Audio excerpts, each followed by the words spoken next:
Day of November 2025. It's a Friday. Thank God it's Friday. Good morning. Welcome to the show. This is GH Today here on GHOne Television. And I am Joshua Kodjo Mensah. And all too soon, we are kickstarting the weekend here on the show. And so welcome aboard, and make sure that you also tell someone to tell another person that the best way to wake up in Accra is finally on your screens. And from now till 10 a.m. we'll be bringing you nothing but the best in conversations, also interlacing it with some music for your dancing pleasure. And so let's start this morning with some motivation. And our quote for this morning is from Frank Roosevelt, who says, "When you get to the end of your rope, tie a knot and hang on." When you get to the end of your rope, tie a knot and hang on. And that's our quote for this morning. You know, it said that on Fridays you don't necessarily advise people, and so I'm not going to expatiate more on that. But let's check out all the words that we've learned from Monday till to Thursday. Get a recap of all the words we've learned.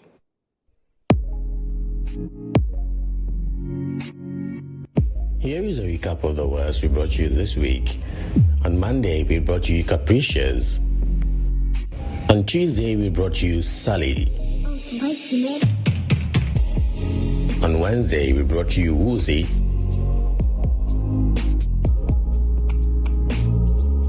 And on Thursday, we brought you sussed.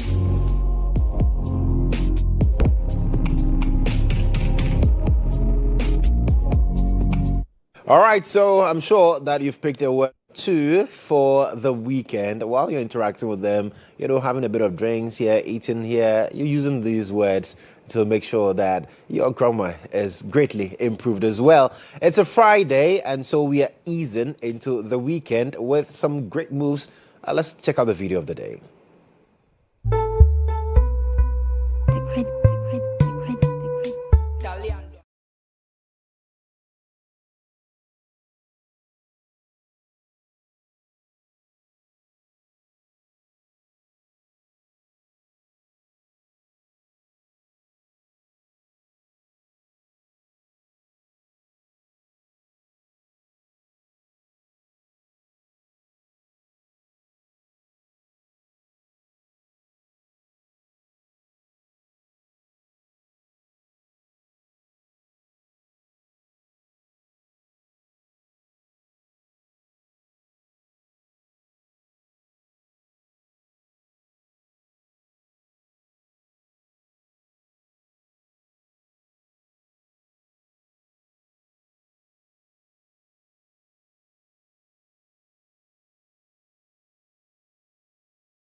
with the videos of that day. But it's time to check out what has been happening in the legal fraternity.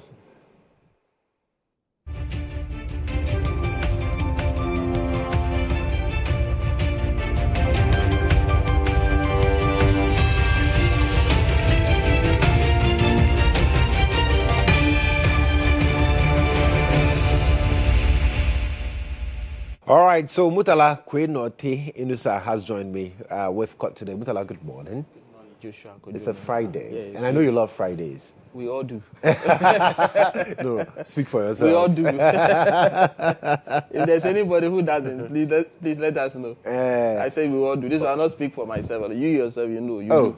Me, I love Mondays. Bah. Yeah, I really love Mondays. But one Fridays... One of the tempting days. Why do you like Mondays? Oh, I like to come to work. Yeah. Charlie, the way you pass dream, I don't like it.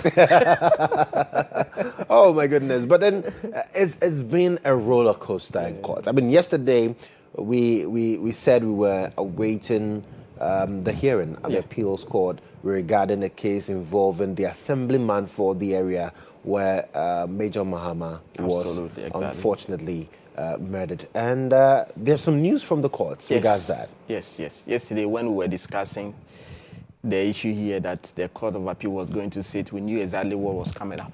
We didn't know the outcome. But we do know that William Ban was going to be at the Court of Appeal. And for just to take you back and some context to give you some perspective to this case.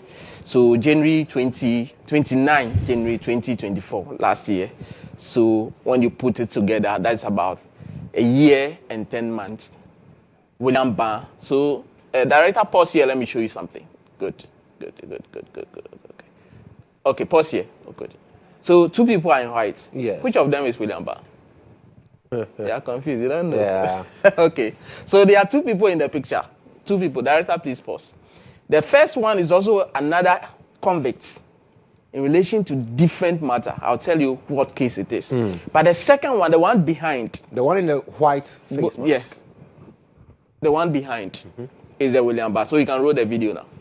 So William Ban is the second behind, the one in white behind the first one in white.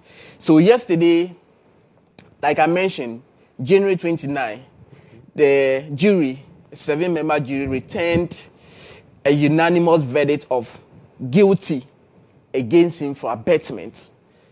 An abetment in relation to the death of Major Mahama. And the reason he was found guilty for abetment per the jury was that, and per the law, is that he should be the one who arranged all these people, who encouraged all these people that we saw in the video, hitting Major Mahama at the time, Captain Mahama, with stones, with clubs, knives, blocks, a whole lot of things. And if there's a case that I followed in court, one of the cases that there's so much emotions around it is this case. And of course, the Kaswa ritual one involving the teenagers. Yes. Then fast forward, the accused persons were 14. You remember we interviewed two of them here. You interviewed them, in fact. At the end of the trial, two of them were acquitted and discharged. Even the two, some of them did not even open their defense. They didn't even talk. The evidence bear them out. Then 12 of them, including William Ban, they were convicted and sentenced to death. Abetting a murder is as though you have committed the act. Yes. And those who were found guilty for the murder, so all of them together, 12, and they were sentenced to life imprisonment in 29th January 2024. Then he said, no, I disagree with the verdict of the jury. And the reason I disagreed with the verdict is that he was of the view that the trial judge, misdirected the jury. There were certain issues of facts that the jury were not properly informed about. The explanation of abetment did not sit well with them, and so they just looked at it all together and convicted him for abetment. The lawyers went to the Court of Appeal with all they asked now. And Court of Appeal, it is not a place that you are going to argue your case. all that you are going to do there is to pick the record from the trial court, high court, and go and give it to the lords at the court of appeal and say that, yes, these are the things that happened at the high court, and these are my document. The reason I'm disagreeing, then you point out what your issues with that record are. 3-member panel yesterday, presided over by Justice Christopher Archer, with Justice Dr. Ernest Owusu-Dapah, and of course, Justice David Adade Buafo. All of them unanimously were of the view that if you look at the records, if you look at the evidence on record, even witnesses who came to court, their testimonies, some of the accused persons who were standing trial together with him, their testimonies did not show that William Bah was the one that mobilized the people to go and kill Major Mahama. So the issue of abetment, it was the view of the panel that the threshold has not been met.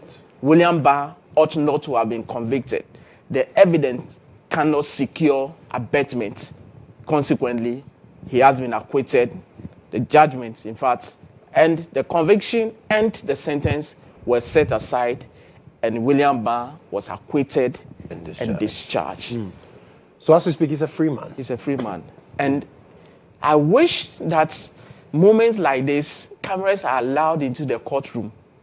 Then we would have been telling you a story about the reactions in the courtroom. Immediately, William Bah heard the word acquitted and discharged. In fact, the moment his case was called and he was identified, he started praying.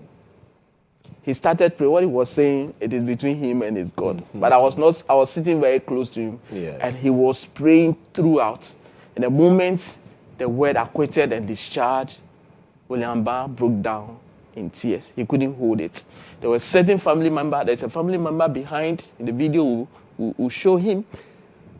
Immediately, he also broke down in tears, and his reason is that he knew his brother has done nothing.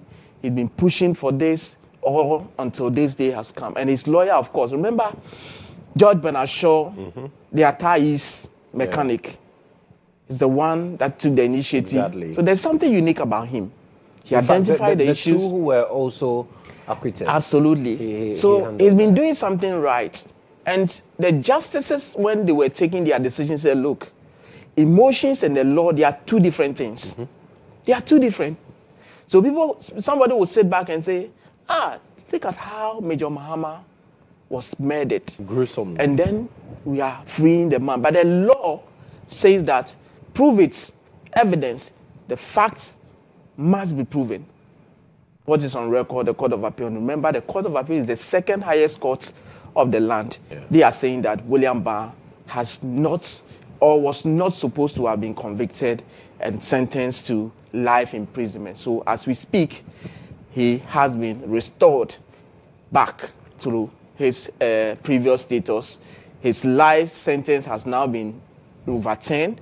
He's now a free man to go back to his community, to live under nobody's supervision. So moments after the decision, that's him and the officers leaving the premises together with the lawyers and all of that. And the other person in white that I said I was going to talk to you about is also another gentleman who was charged for narcotic offenses.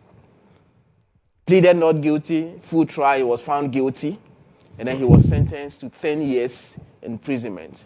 Yesterday, luck shined on him. Through the same panel, Justice Christopher Archer, Justice Dr. Ernest Owusu-Dapah, and Justice David Adade Buafo were of the view that the evidence on record at the trial court did not support the outcome. And so he was also acquitted and discharged. So that's how come you can see the powder. And there was a day of powder. And the emotions, but all of them, tears. Knowing very well that there was a conviction that has been overturned. Yes. Clearly you would understand why they would be filled. Freedom is very, very, very, very expensive. When your right is curtailed, your liberty is curtailed.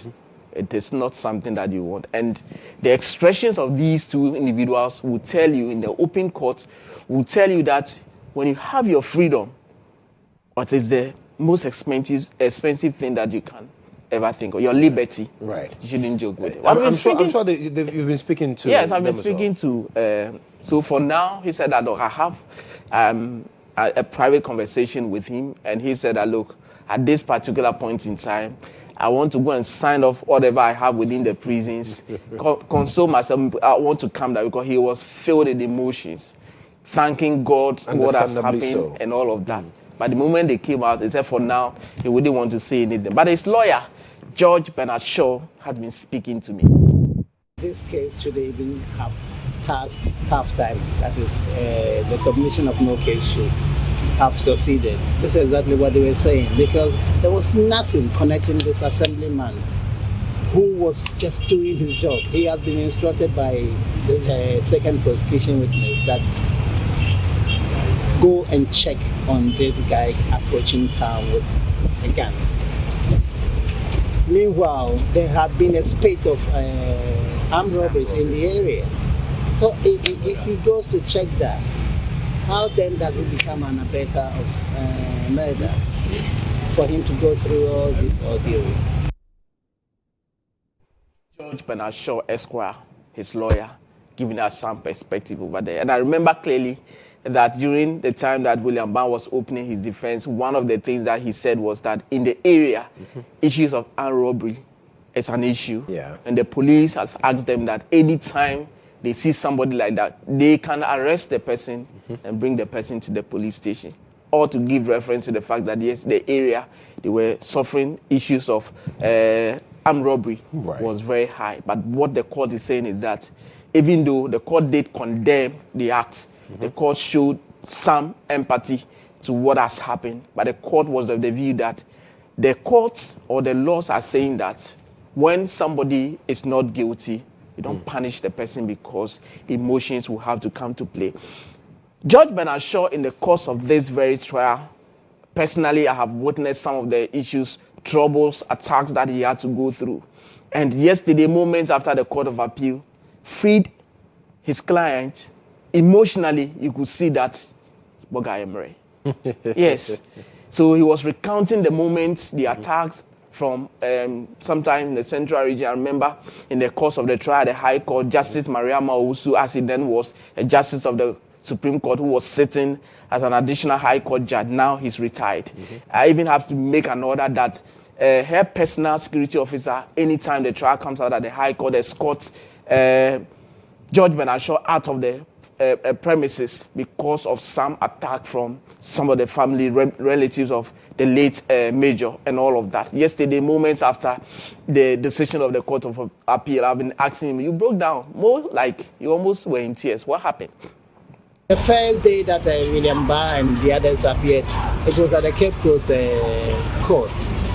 And when we were coming out, my car, including myself, we were pelted with stones and the car was vandalized. So because they were saying the defender of a murderer, and then we followed up to Accra at the district court, the same thing happened. But the most dramatic was what happened in court at the Criminal Court 3 when the uncle of the late Major Mahama, may he rest in peace, accosted me openly and tried to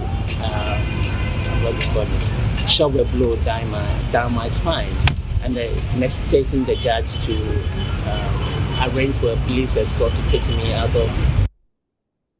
So, yes. George Bernard Shaw. Yes, George Bernard Shaw, telling us instances where personally he had to suffer some attack and all of that. Occupational hazard. Occupational hazard. But Charlie, for to suffer in this way when you are doing your work is sometimes very painful and all of that. So that is a summary of what happened. But I have taken the trouble to bring to us what the Act says about abetment.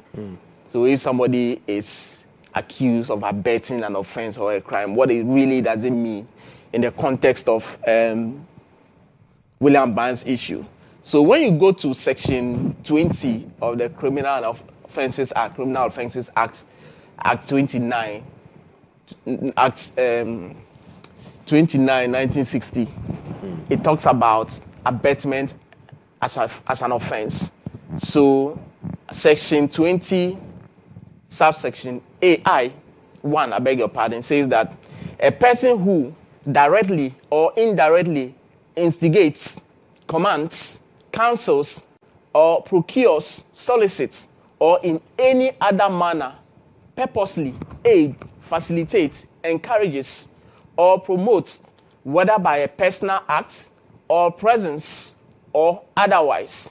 And a person who does an act for the purposes of aiding, facilitating, encouraging, or promoting the commission of a criminal offense by any other, whether known or unknown, certain or uncertain, commits a criminal offense of abetting that criminal offense and of abetting the other person in aspect of the criminal offense. So if I bring you a gun and say that Joshua Kodjo Mensah, go and do this for me, and you go and commit the act, it means that I have encouraged you, I have supported you into committing the act. So I will also suffer the same punishment as a person or you who have committed the offense. Then the 2 says that a person who abets a criminal offense shall, if the criminal offense is actually committed in the presence, in pursuance of, or during the continuance of the abatement, be deemed to have committed that criminal, the abatement be deemed to have committed that criminal offense. And a person who abets a criminal offense is, if the criminal offense is not actually committed, A, liable to imprisonment for life, where the criminal offense abetted was punishable by death. And you realize that William Barr, because the death sentence has been abolished, he has to go under. And then there's an illustration that I want to give you to just explain exactly what the abatement that I'm talking about means. So when you look into Act 29, it talks about, there's an illustration inside which said that A encourages B to commit a murder. A encourages B to commit a murder. Here, A commits the criminal offense of abetting murder. So A encourages B. So once you encourage somebody to go and commit an act, an offense, and if the offense is committed, you are held liable for that particular offense. That is the context in which William Barr's issues came. And the court is saying that the evidence on record did not show that indeed William Barr encouraged anybody, assisted anybody, procured ammunition for people to go and then kill Major Mahama. In the context of this, he was acquitted and discharged. So for now, he will have to satisfy the requirement within the prisons. And then the ones yesterday, one of the things that I know was that there should be a warrant from the court to the prison officers that yesterday was the 19th of, or the 20th of November, William Barr was brought to the Court of Appeal, and the outcome is that he was acquitted and discharged. That warrant will have to go to the prison authorities for them to also enter it into their record. And William Barr will then have to be signed off, and then he walks free. Absolutely. And so we would await that and see how all of that pans out. But then the Chief Justice, I nearly said acting. So while issues are raging elsewhere, he is working. Yeah, the Chief Justice is working. Once you have been given that mandate, official, it is now official, then you have to hit the ground running.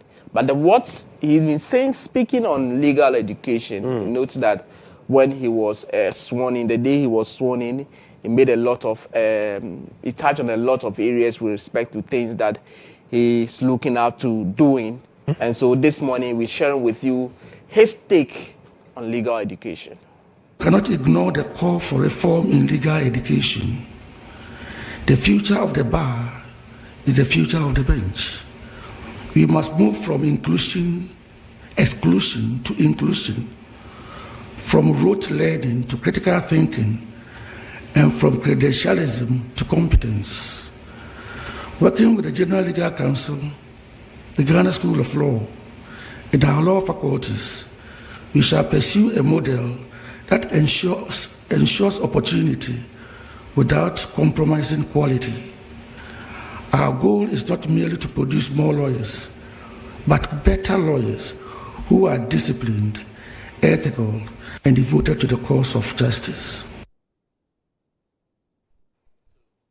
Justice Paul Bafuboni, Yeah. the Chief Justice, is saying that we need all hands on deck to be able to pursue or come out with a legal education that will churn out better critical thinkers, better lawyers, and all of that. So these are some of the things that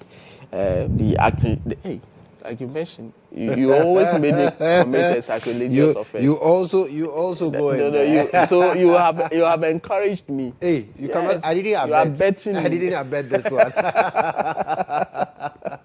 So that's the Chief Justice. Absolutely. Justice for Bafuboni in there. So a lot of things happening within the legal setting. But this morning, this is where we'll have to leave you. It is a Friday.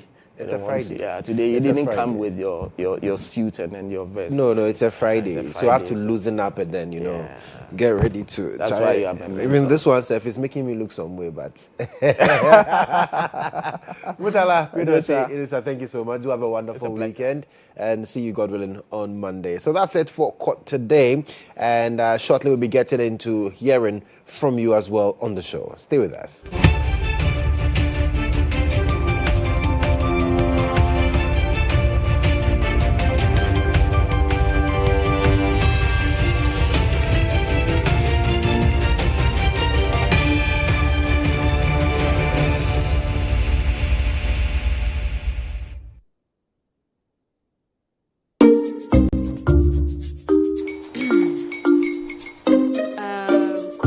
Uncle are almost here. Wait a minute. This one too, your friend Kwame. Wait, Kwame. As in the same Kwame again? Yes, Mommy. I'm mad. The second coming. Into all this tension, just to reintroduce.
Staying on with us here on GH today, and it's time to get into the weekend review here on the show. And we've been joined by my seniors, of course, Wilberforce Asari, he's political editor for Asasi Radio, and then we also have Audu Mama, who is managing editor of the Custodian newspaper, Ibrahim Al-Hassan, who is the head of current affairs here at the EIB network as well, will be joining us shortly. But gentlemen, good morning.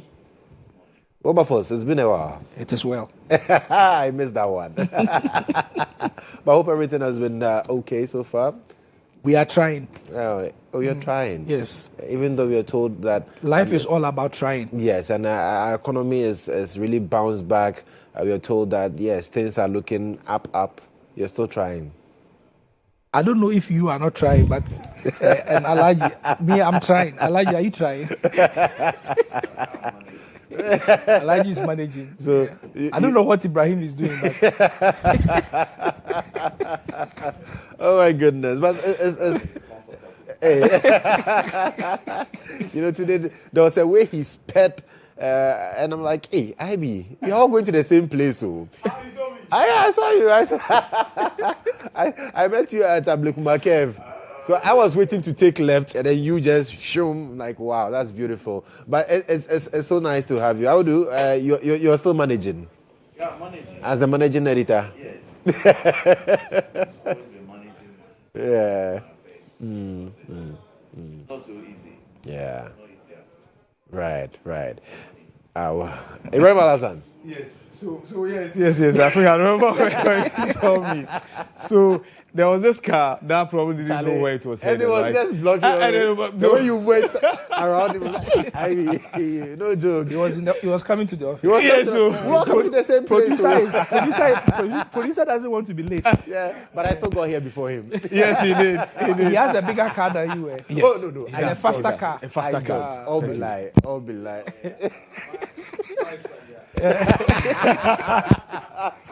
You declare assets on the show. But it's nice to be here. And I'll just quickly like to get into the conversations because one of the things that we've heard this week is President John Dramani Mahama speaking to his appointees. And he says that, well, listen, if you become the one who would introduce any scandal corruption-wise in this administration, trust me, I'm going to hang you on the tree. I'm not going to cover up. I'm not going to shield you. My job as president is because I am so intolerant of corruption. And so if any of you appointees decide that you will be the ones to bring the scandals into the government, you'll be on your own. Wilberforce. Well, you know, it is interesting to have this call coming directly from the President of the Republic. And that is because this is a president who served as president, left, went off for 8 years, and has come back for another 4-year term. Yes. So his complete experiences when it comes to governance is very clear on the face of the record. He knows what corruption can do and cannot do against a government because he has experienced it firsthand. His appointees who have been with him have also, one way or the other, experienced it because they were with him both in the good times and in the bad times. Right. And so what I see the president saying is that let's not go back to the bad times. Do your things properly so we don't go down the down memory lane trying to remember the challenges that we had in our previous administration. And so that's what I see the president essentially doing. It is also important because the fight against corruption in our country is a very important fight. When I use the word important, what I mean is that there is no government that will come into office going forward who would not want to ensure that his or her government is free of corruption. Because if you don't do that, it's like you are stabbing your own self, not in the back, but in the front. Because stabbing yourself in the back will be difficult. But if you are doing it from the front, it's much easier. Yeah. So the president doesn't want to be seen stabbing himself from the front. And it is incumbent on his appointees, ministers, CEOs, and all that, to ensure that they do their stuff as clean as possible.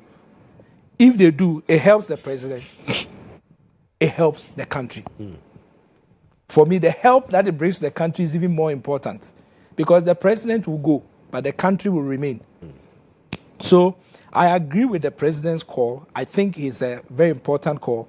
You remember that he actually said that he will sack people who refuse to declare their assets. Back in May, he says if you refuse to declare your assets, I will sack you. So he has just added to the list, if you engage in corruption, I will sack you. So we have 2 now. Corruption and failure to declare assets. Right. Yes. Maybe the list will... There's a code of conduct. Yes. The code of conduct, is there sacking in it? I don't remember, but I think... Discretion. That's his discretion. Yes, but at least now there are 2 examples we have. That warrant sacking. Yes. The president himself has declared his assets. He, the chief executive officer, the final Oga, kwata, he has declared his assets. So if you, the one who wants to serve with him, you won't do it. That amounts to disrespect. So the president's call, spot on. We agree with him, we support him, and we want to make sure that we get corruption out of our country. Right. Well, Audu, some say that, in fact, this is the strongest commitment you can have to dealing with corruption, which has become a canker and has generally become an albatross on the neck of the country. Yes, Joshua, commitment by words or with words is important. But I see more important when you back it up with action. Okay. When we all agree with the president, we support him, as Wilberforce said, to be able to help curb corruption in the country. And he has given his appointees this warning. It's good to give warning, but I am a bit skeptical about this. I do not see how this will be done. For appointees, it's important that they keep their own integrity, credibility, and all that. Because if you are an appointee and you are accused of doing something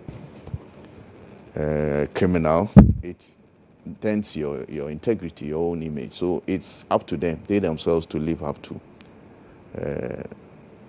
They should have this social, moral fabric ingrained in their DNA and protect themselves from public ridicule. Because if you are accused of engaging in criminality, it means you enjoy your own reputation. And I think that the appointees should be guided. For the president, it's good to say publicly, tell them, warning. There are those who will take his word seriously. There are those who may not. Right. In a human society, it is when those who will not take it very seriously, when they allegedly commit crimes, what actions that the president will take. What actions will president take? That's why he is giving us his word that if you refuse to heed to my directive and you find yourself in trouble, then I will not shield you. I think that is important. But as I said, I'm a bit skeptical about this, because I have not seen in recent times these things. People do things and they wait for the previous government to come and take action. They don't actually take their own.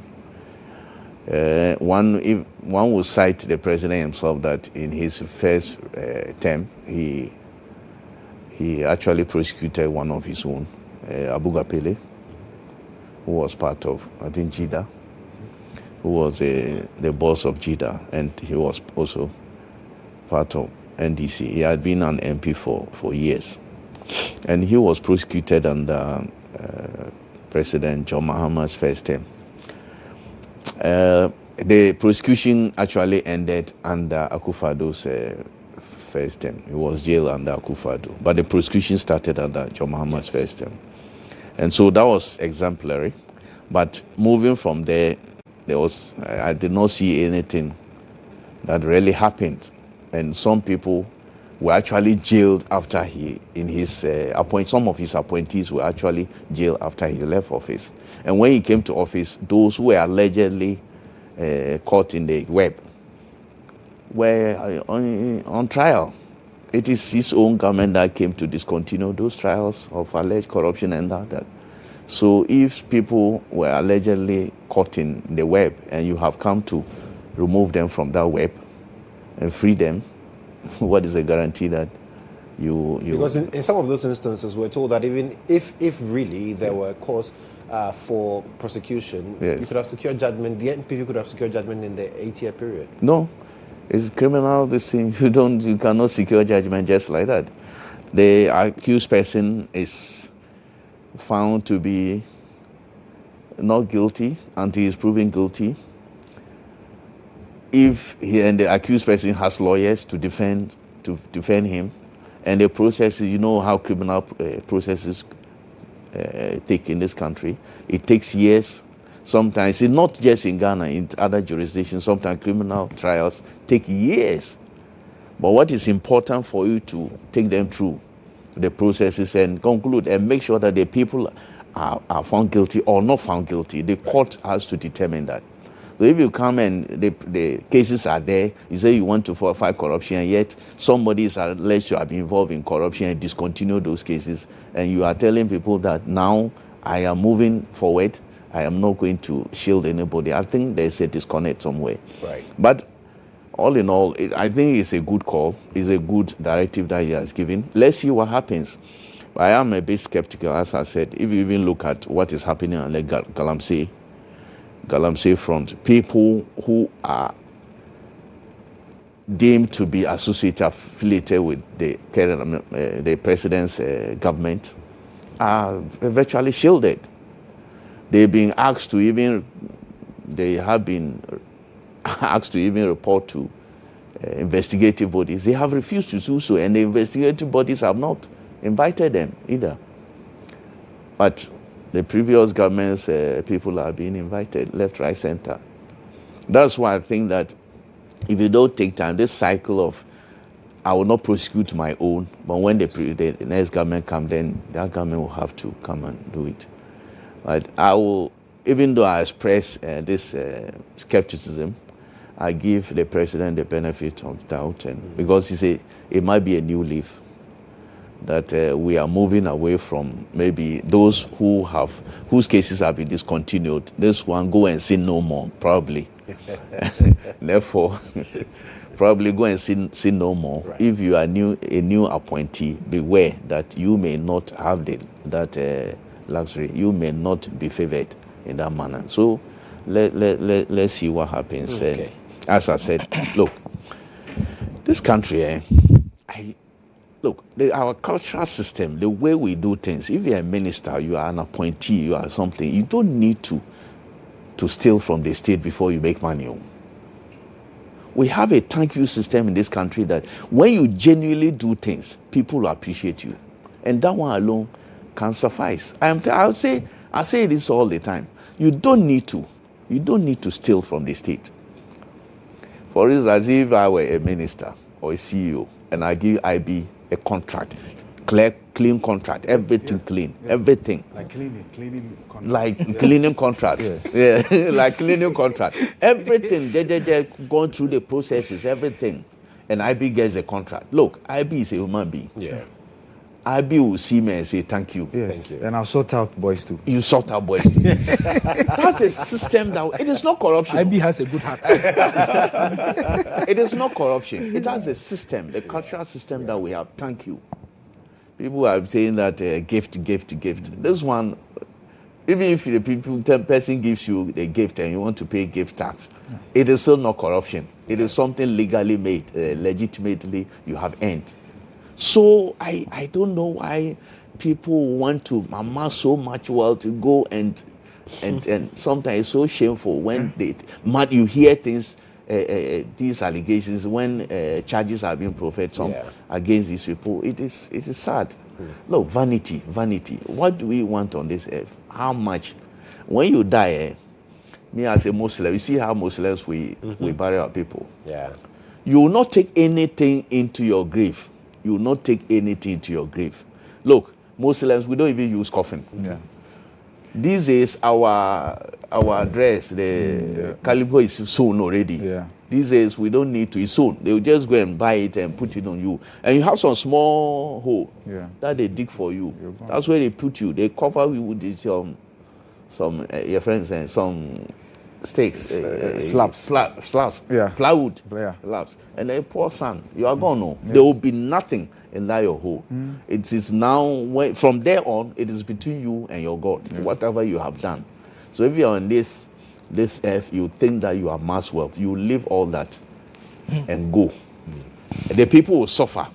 The people whose toil, whose sacrifices, whose sweat you have stolen, you pay for it from there on. Those who believe in hereafter. how do you call day after, hereafter. We know this. So I think that these are the things that should remind all of us that if you are in a position of trust, if you are appointed to lead, you should be guided by these things. That look, you live here, you came here empty hands.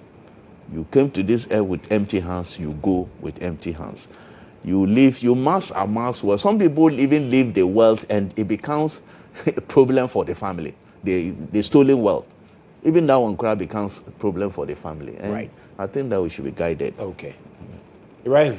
Well, yes. So the president made public a warning some of us were privy to, and even on this platform I've referenced that he's constantly been warning his appointees that, especially the special prosecutor, if he comes after you, don't call him. Don't call him. You're on your own. You are on your own. Right? And I've heard appointees also speak to the fact that now there's no longer free money. But wherever you are, there's no free money. Well, usually it's the corruption that brings about the free money, right? Money that you are not expected to account for. So it's good that the president said this publicly. And he said, woe betide you if you become the first appointee to bring a scandal to his administration. Sacrifice. And that he will hang you on a cross, right? Because he was addressing the clergy. It's on the cross? Yeah, he said so. He said, I didn't hear that. They will be hanged on the cross and they will die like Jesus did. But right? you may not resurrect. You will not even resurrect. You will not resurrect. It's not me. You will not even resurrect. He said Jesus resurrected, but you will not. Exactly. You remain on the tree. And that's the worst form of punishment. Yes, exactly. Basically, to be hung on a tree. Exactly. The cross. And so, message clear, unambiguous. And the fact that he was speaking to the clergy is also to let many of the appointees, in fact, about 95% of them are Christians. So their pastors were there. When the president was addressing this matter, their pastors were there as members of the Christian Council, right? And so when they go to church, I'm sure the pastors will also remind them that. Was the president's pastor there? Not that I know of. And that's Wengam, right? Yes. Wengam. Yeah, Wengam, yes. He's part of the Christian Council. Yes. But he's a senior man. Yeah, he's a bit busy now. Yeah. Because Dominic Yo is in town and we're looking at Assembly. Are you a member of Assembly? Yes, I'm a member of Assembly. No, they are having their annual conference. That's different from in Ghana. That's Yongichu, or that's different? No, Dominic Yo. That's different from Dominic Yongichu. Yo is different from Yongicho is different. You are a okay. member I mean, of I'm just you are a asking. member of a president's Assembly, church. Yes. He's a big man. Joshua, you are a big man. A member of president's church. I remember the Assemblies of God. Yes. And that is a vessel to heaven. So how should that make him even a big? It just means that he's in a good church. Yes. Right. It's also but you're talking about the president's admonition. It also means that you should not be found wanting. Yes. I'll be hung on the cross. You should not be in need. Oh, why? No. And I mean, where president worships. No, not the same congregation. No, I'll be there. I'll make sure I worship there. So that I'll see him every day. Mind you, the president is equally a pastor. Once in a while, he mounts the podium John and Mama preaches. is not a pastor of Assemblies of God. No. So, but when he's preaching, he was. No, so it's usually during main ministry day Yes. that they look for a man to come and say a word. Exactly. Okay. So please. I didn't go to Sunday school, so you can forgive me. So now back to the point. So the president, a Muslim trying to be Catholic than the Pope. the president's admonishment, I think, is apt. Right. It's good. He says something, and I would relate it to it. This cyclical phenomenon of having to wait 8 years before we exact accountability must end at a point, and it must end with we empowering state institutions, right? So Sraj is there. Now Special Prosecutor is there. IOCO is there. Police CID there.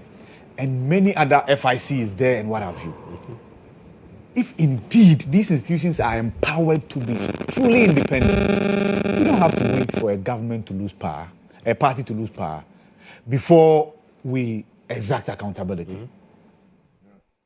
But unfortunately, because of the way we populate these institutions, many a times they pander to the whims of the government of the day. So CID will be very quick in investigating Akufo-Addo's appointees, but not Mahama's appointees. And that's what we've built over the years. IOCO will do same. FIC will do same. If times have changed, they have to prove to us, indeed, and not by words. The point I'm making is that this has been the phenomenon. If times have changed, we'll have to wait and see whether, for instance, IOCO is able to investigate the current appointees and go ahead and hand the docket over to the AG. The AG takes up this docket and then we see prosecution. Until then, the status quo has always been that we'll have to wait. And usually it informs how we even vote. After the 8-year term, we tell her, okay, if you want, and the president said it in opposition, that the MPP wants to stay in power because they've done the unthinkable and they don't want to lift their butts off the seat. So you see what they have left behind. You use a word that you cannot use. Yeah. Oh, my senior brother. You see, so, but when we vote them out, then we can really, really tell how long the toad was, because now it is dead. And I'm quoting the president. What is it? Say, upon training, yes. Okay, so the upon training is dead. And today we are seeing its length. Right. Now, we should get to a point where, like the president said, and he has promised, that he will use his own appointees as an example. We are not saying the appointees should be corrupt, because, trust me, some of them will listen, and some of them are listening. Yes. But some will not listen. I tell you this. Some will not listen to the president and will be here. If the president doesn't take action, tomorrow or the day after his party leaves power, right, we'll be here to find out whether indeed there were iniquities that were not attended to under him, right, or there were no iniquities perpetrated by his appointees. But I think the question is in order. Yes. Some may do it. This one I'll give it to him, the president. Some may do it under him, which may not come up. Okay. But may only come up after he leaves office. It shouldn't. That's why we have every institution has internal auditors. And that's why sometimes when a party leaves power and we hear of the things that they did, you are wondering whether nobody pointed them out. Yeah, because internal audit. Nyako made the same point here yesterday. Yeah.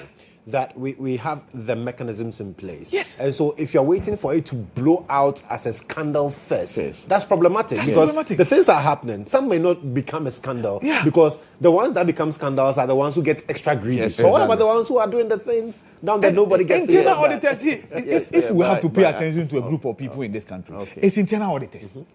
Because if you have awarded contracts without following the Public Procurement Act, the internal auditors will flag it. Yes. There's supposed to be a tender committee. You are given contract and there's no tender committee. It has not held a meeting. The internal auditor is supposed to flag it. So if internal auditor, because of a political directive from the powers that be, overlooks this, then the Auditor General will flag it. And every year, the Auditor General comes up with this report, which is under a sitting president. You don't have to leave power before the Auditor General's report comes out. And in there, individuals are indicted. Credit to the president. Right. He has said the AG, together with the Chief Justice, must work on setting up special courts for infractions in the Auditor General's report. That's a good start.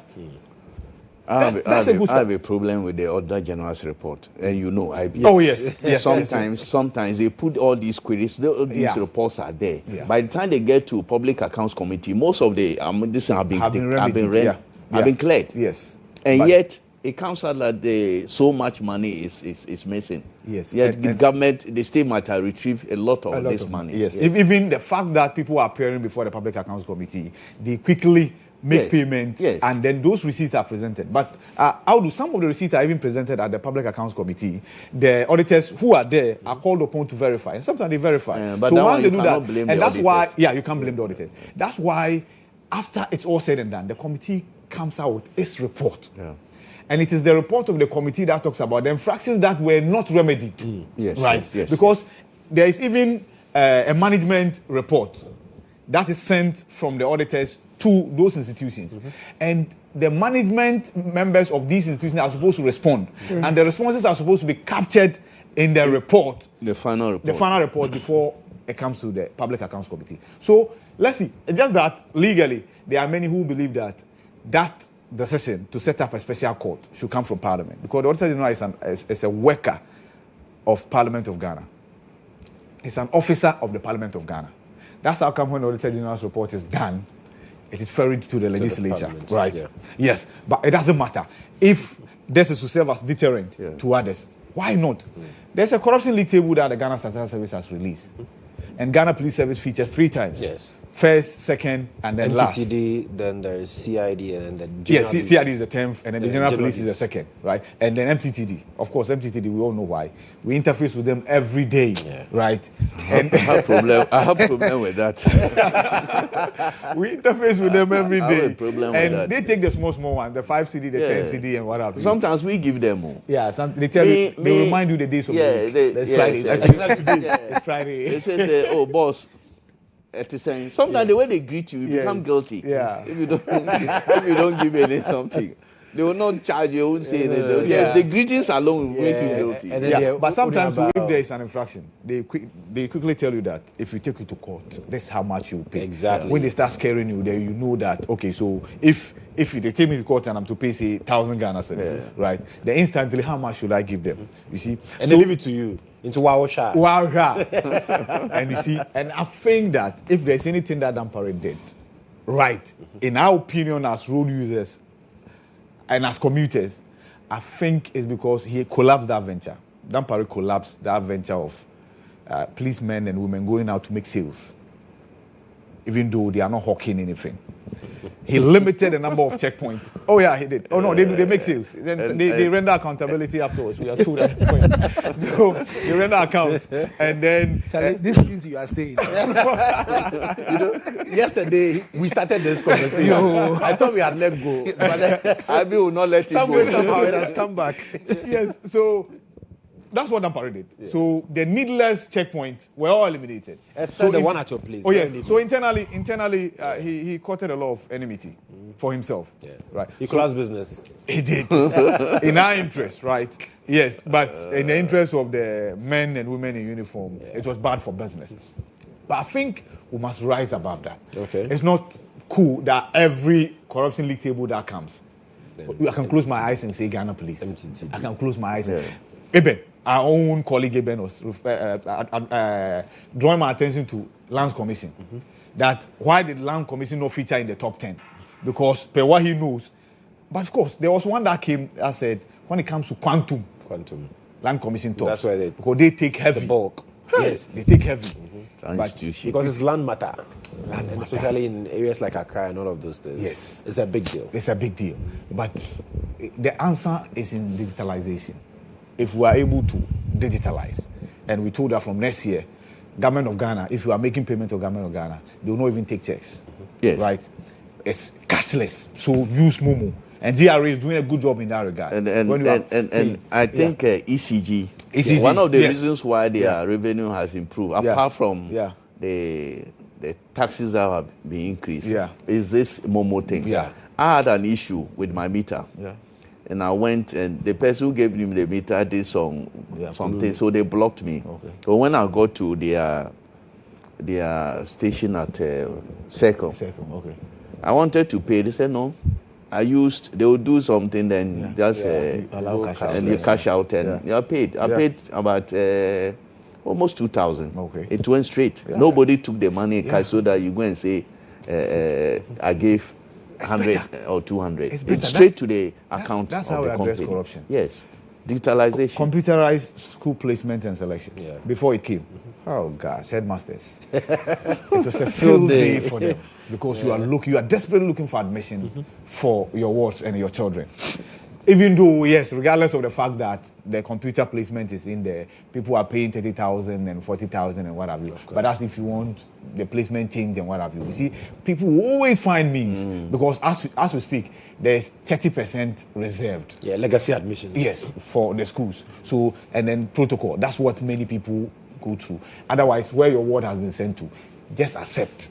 And whatever help you want to give the ward, give to the ward. So basically, President's warning in order. This man is that, talking. The appointees. He's talking theory. The appointees. When they take your son to just accept. I'll be waiting. His boys are not there. Yeah, I'll be waiting. So now we tell them to start learning very, very hard. No, but to make the best schools, yes. No. Sometimes, if you look at the grade, somebody gets a grade 8. Yeah. He has chosen pre-sec. He won't get it. They will not. They will take if him you've chosen for science, don't expect it. Yeah. I went to pre-sec with a grade 6. I had 8 ones in BC. I was the lowest in my class. Yeah. Yes. Imagine. Everybody got 10. Least 2 people got 9, and I was the one with 8 ones. And I taught my school in JSS. Yeah. Got to pre-sec and realized that I was the least in the class. Yeah. So if it's science, don't choose. Yeah. But other courses you would get. But science. The reason why I said this thing, some people will get more than the 8. Some people will get 10 and they get science. Yeah. Oh yeah, I get that. I get that. That's the how fair life is. But that's the reality. So, but like I was saying, the appointees will do it when the appointees, if they listen, it's good. Right. They say way of one sound. Now we'll hear what they. If what some of Akufo-Addo's appointees are going to is anything to go by, your passport is seized, right? Yeah. If you want to travel, you have to go and seek for permission. If you do not find favor with the judge, you cannot travel, right? Hey. Sometimes you are going for medical examination, and sometimes you might end up being acquitted, or being found not guilty. You've gone through but the toll on your health is something that you can never recover from. So just take it. Going to court every day, even twice in a week. It's not easy. Even for us journalists who used to cover some of these things, the fact that you have on your schedule that every Tuesdays and Thursdays I'll go to this court 1 and it is this case. You go and sit there.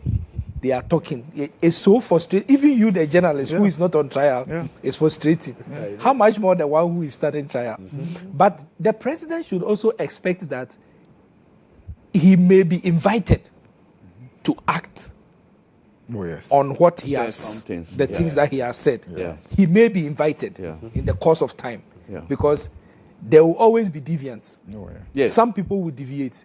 And, when that call is made on you as president, it's a very difficult call. But I'm told he will not hesitate. I know. But when your darling boys are involved. When your darling boys and it's because it's not easy. You will make, because you came into government with some people, they helped you, they supported you, and then something goes wrong. And sometimes you are invited to just protect them. We saw the Sami Jemfi episode.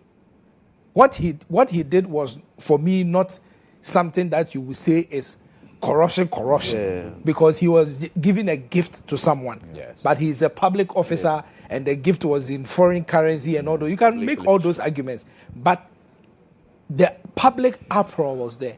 But the president had to step in and one way or the other defend, or protect. So there are times that where the thing is coming from, it is so like it will shake you if you take those decisions, because we are all human beings. I can't imagine that something goes wrong with, let's say, Kaysel Atuforsen, who is finance minister. Something went wrong. Like in President Akufo-Addo's time, something went wrong with his closest ally, Minister for Energy. Hey! Okay. So that would be a true yes, test. at the time, we should just pray that it doesn't happen. And that's what the president is actually warning. I don't want to get to that point. Don't push me there. Don't try me. But we will sympathize with the president because, see, Charlie, sometimes the society in which we live in, it's a complex one. So we can only pray that they will listen. Yes, but sometimes it gets to a very tight place and it's difficult. So it is good that, look, if they want the president to succeed, I think they should heed to his call. They should listen to him and act accordingly. They should not put his hands in a tight corner. They should not put him in a tight corner to act. They should rather listen to him and act accordingly. So but there's something that I've been worried about, this Yoko. You mentioned this thing. Look, what is happening? I am afraid for this country. Oh, why are you afraid? Charlie, the bail do you hear that somebody went to court and get his bail condition halved? The former boss, yes. And the Yoko boss has gone back to court. Yeah. That is not punitive. That is not punitive enough. So the Yoko boss is saying that there was no justification. Right. But you see, the courts has the discretion to say there should be justification or not in terms of the sureties. So this is 30 million Ghana cedis bail with 2 sureties. Yes. But the sureties don't have to be provide justified. any justification. But if the sureties that the person brings are people who are known, they can demonstrate that they have a fixed place, they are gainfully employed and all those kind of things.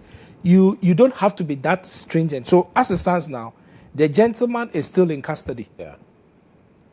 So he's been in custody for over 8 days for an offense that is bailable. You have given him police. What the bail you have given him is police bail, because police inquiry bail. Yeah, he's not on trial. Yeah. So it is the arresting institution that has granted the bail, and you set the conditions. It went to court. The court varied it. Now the police institution says that the variation of the court is absurd to them because there was no justification. If you read the thing, it's just because the 2 sureties, there was no justification. And they are saying that if there is no justification, if the person decides to run away, how are we going to get forfeiture and all those kind of things? But really, strictly speaking, sometimes we have to add human face to some of these things. The reason why I'm saying this, look, if you look at some of the cases that were discontinued, there's one particular minister who is also an MP. When he was in court, in fact, the court gave him self-recognizance bail. And the rest were given, I would say, punitive bail conditions. But because he will not go anywhere, an MP and all that, they know him, he's a known person. These things are sometimes considered in bail. I'm saying this because, look, unless President Mama abolishes Yoko or NDC abolishes Yoko before they leave office, but no matter how long that this NDC administration stays in power, they will leave. And Yoko will be there. And the way probably the next government will use Yoko, people are not talking today. I do not want to see that when tables turn and there is some kind of, in Ghana, retaliation is a normal thing in this country. And people start to talk. I feel that there will be double standards somewhere. I think we should begin to question some of these things. The bail conditions at Yoko are simply obnoxious and nauseating. And we should look at it. Right. So the Attorney General and Minister for Justice was hauled before Parliament this week to answer same question as Audu is asking. And I'm talking about the punitive or draconian bail conditions. Yes. And his answer was a simple one. Bail conditions are determined by matters at hand and the amounts involved. Okay. That was his answer. So if the matter at hand, it's an amount of, say, $5 million, it is a fraction of that is used in setting out the bail conditions. But I agree that bail conditions can always be varied. And I've sat here and appealed to people, lawyers of these individuals, to go to court.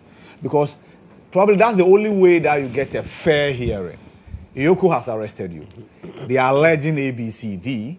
They are granting you bail because the law dictates that you are granted bail, right? You cannot be held beyond 48 hours if you are not taken every to offense court. is bailable. Yes, and now every offense is bailable, including even murder.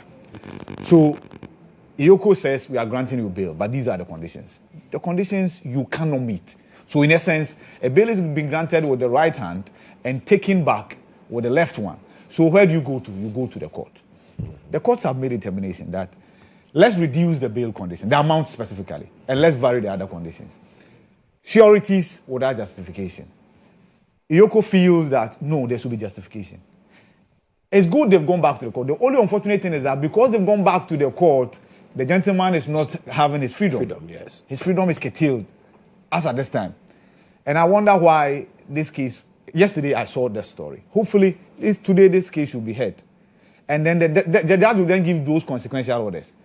If the judge insists that there should not be justification, then the gentleman is given his freedom. And I agree that in this country, there are retaliatory actions. Yes. I agree that many people who are quick to also point to things that happened in the past relative to bail conditions. That's what I'm talking about, retaliation. Yes. And they are pointing to what's continue. happening today. So chances are it will continue. Yeah. There are people It's a in circus. power explain that it's because of the amounts of money involved. Yes. Okay. Let's always run to the court for the court to make determination. The reason why I mentioned that particular minister MP, that the amount involved was huge. And yet, because. You're talking about the ambulance trial. That's No. okay. No, I don't want to mention names. That's why I said, I'm not the ambulance trial at all. Okay. But if the person is an MP, the conversation we are having today, the former boss, is not an MP. It's not an MP. One, No. two. He was I am not arrested simply on his saying way. that- He was arrested on his way out of the country. He was So arrested all at those- the airport. Exactly. Look, what I'm saying is that sometimes you look at the person. Is he a flight risk? Is he? There are so many they look at all conditions. those things, yes. Why will the person? There are so many conditions that they will have to look at. Why? If you are an MP, won't you leave your seat? And if you are an MP, Nobody and has I ever decide done that- that. Nobody has ever done You that. see the challenge. You see the challenge. Martin For me, was an the MP. challenge for me. The challenge for me is that you are doing an investigation, Right. and you have not been able to prefer charges against the individual.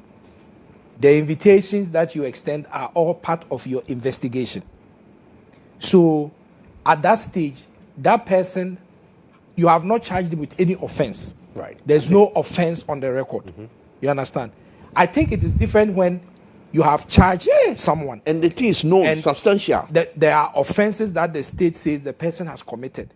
Arraigns you, the court grants you bail. That bail is because of the provision in our constitution that says that you are presumed innocent Until proven guilty. proven or until you plead guilty. So those two things must be differentiated. You are doing an investigation. You invite me. I come and I support you and I give you. You say you arrested me. You grant me bail. Those bail conditions are ahead of you preferring charges against me. Because today, if you prefer charges against Edwin, the former boss CEO, and you take him Based to on a court, certain amount. you take him to court, his lawyers or the court must grant him bail again. The current bail issues that you are, it does not apply because you have charged him, unless you, the charging organization, says that previously we granted him bail, and so we want those conditions to prevail. So you see the difference. The difference is that when you are doing investigation and you haven't charged me with an offense, I am a free man. You are doing your investigation, but when you charge me formally, then you are telling the court that I have sinned against Ghana. So that's different.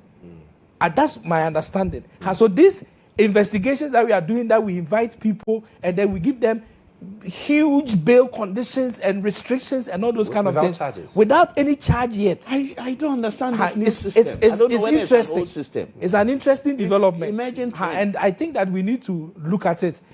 If you are dead sure with your investigations and you have concluded, then go straight away and charge the person. You know the special prosecutor's issue with Ken Oforiatta.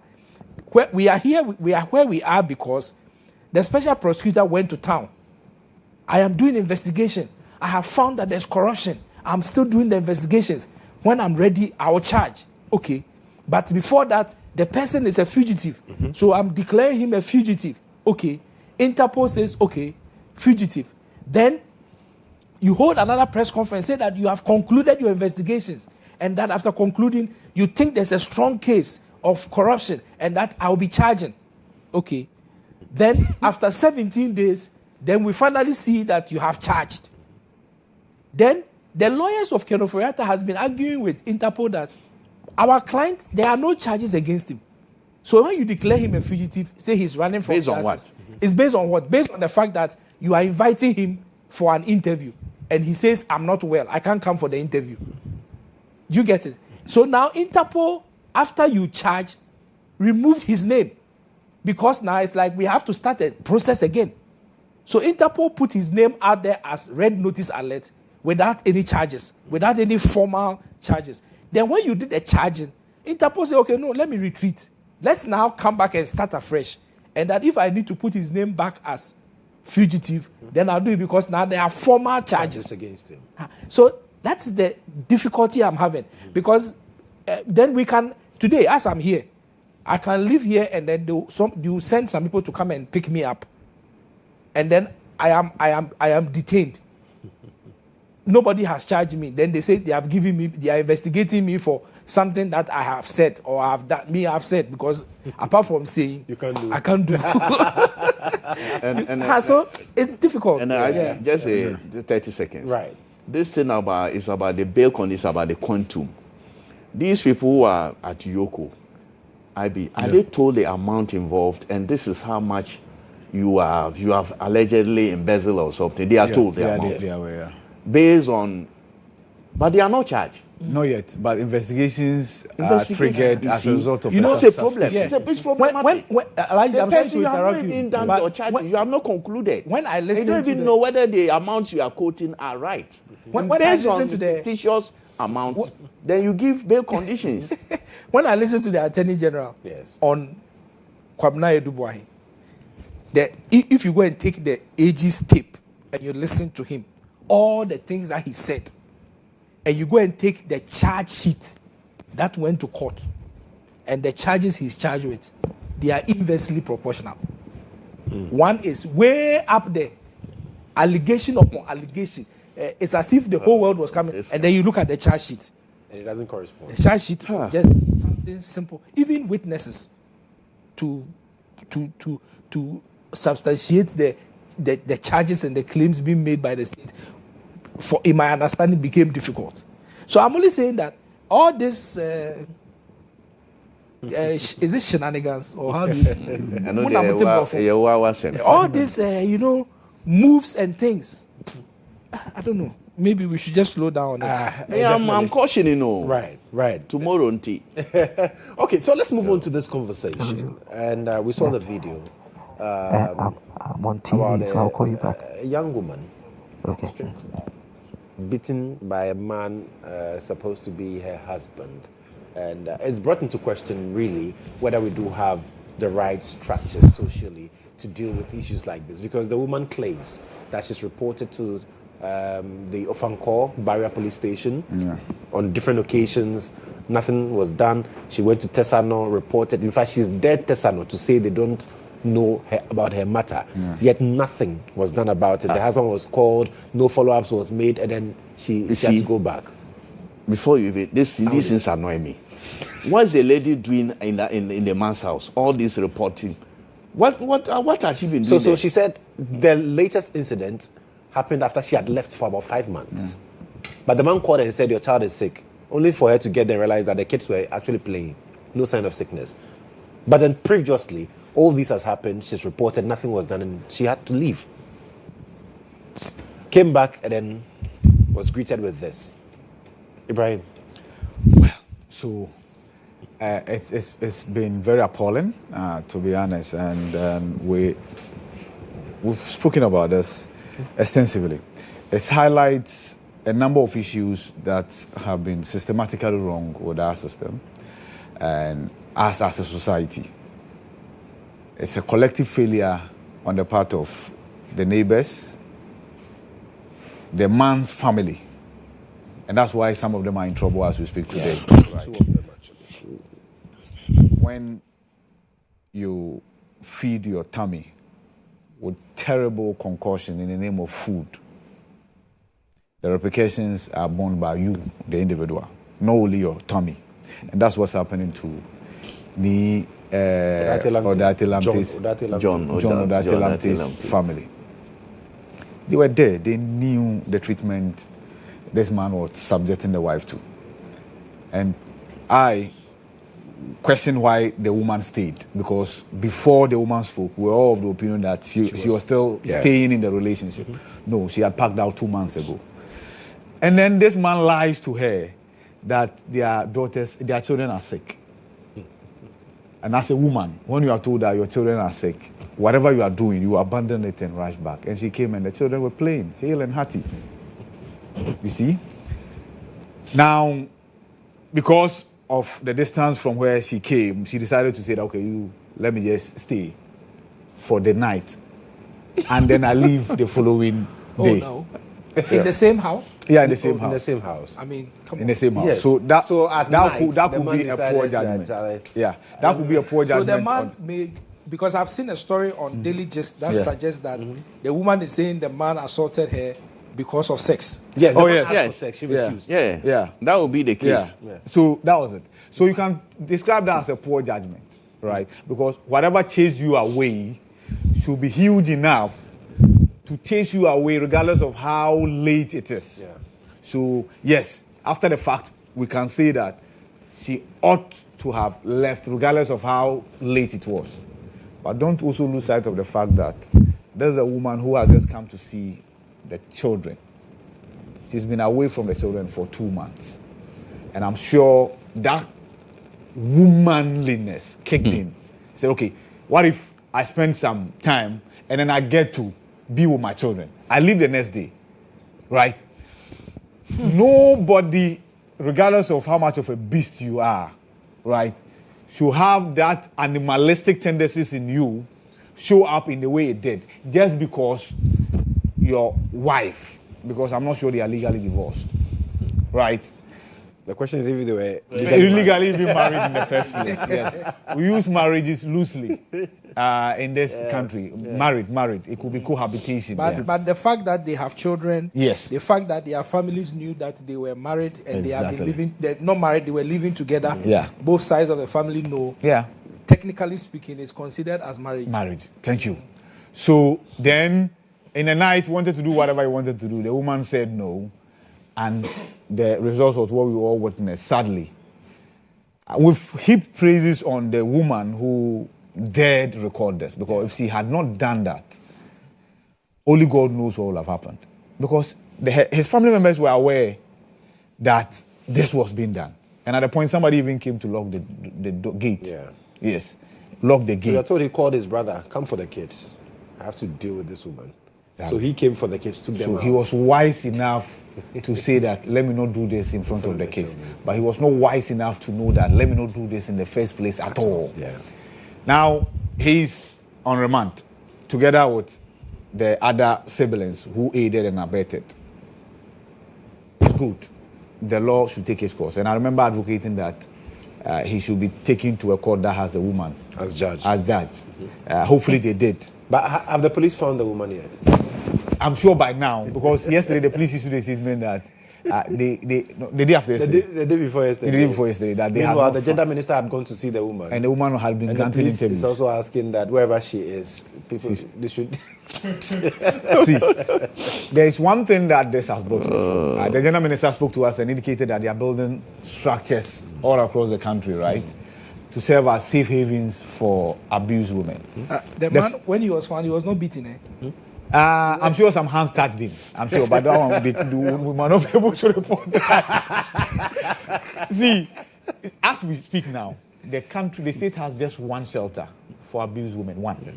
So if you are in Bunkuru and you are running away from your husband, abusive husband, they will have to go for you and bring you to that single shelter. It doesn't make sense.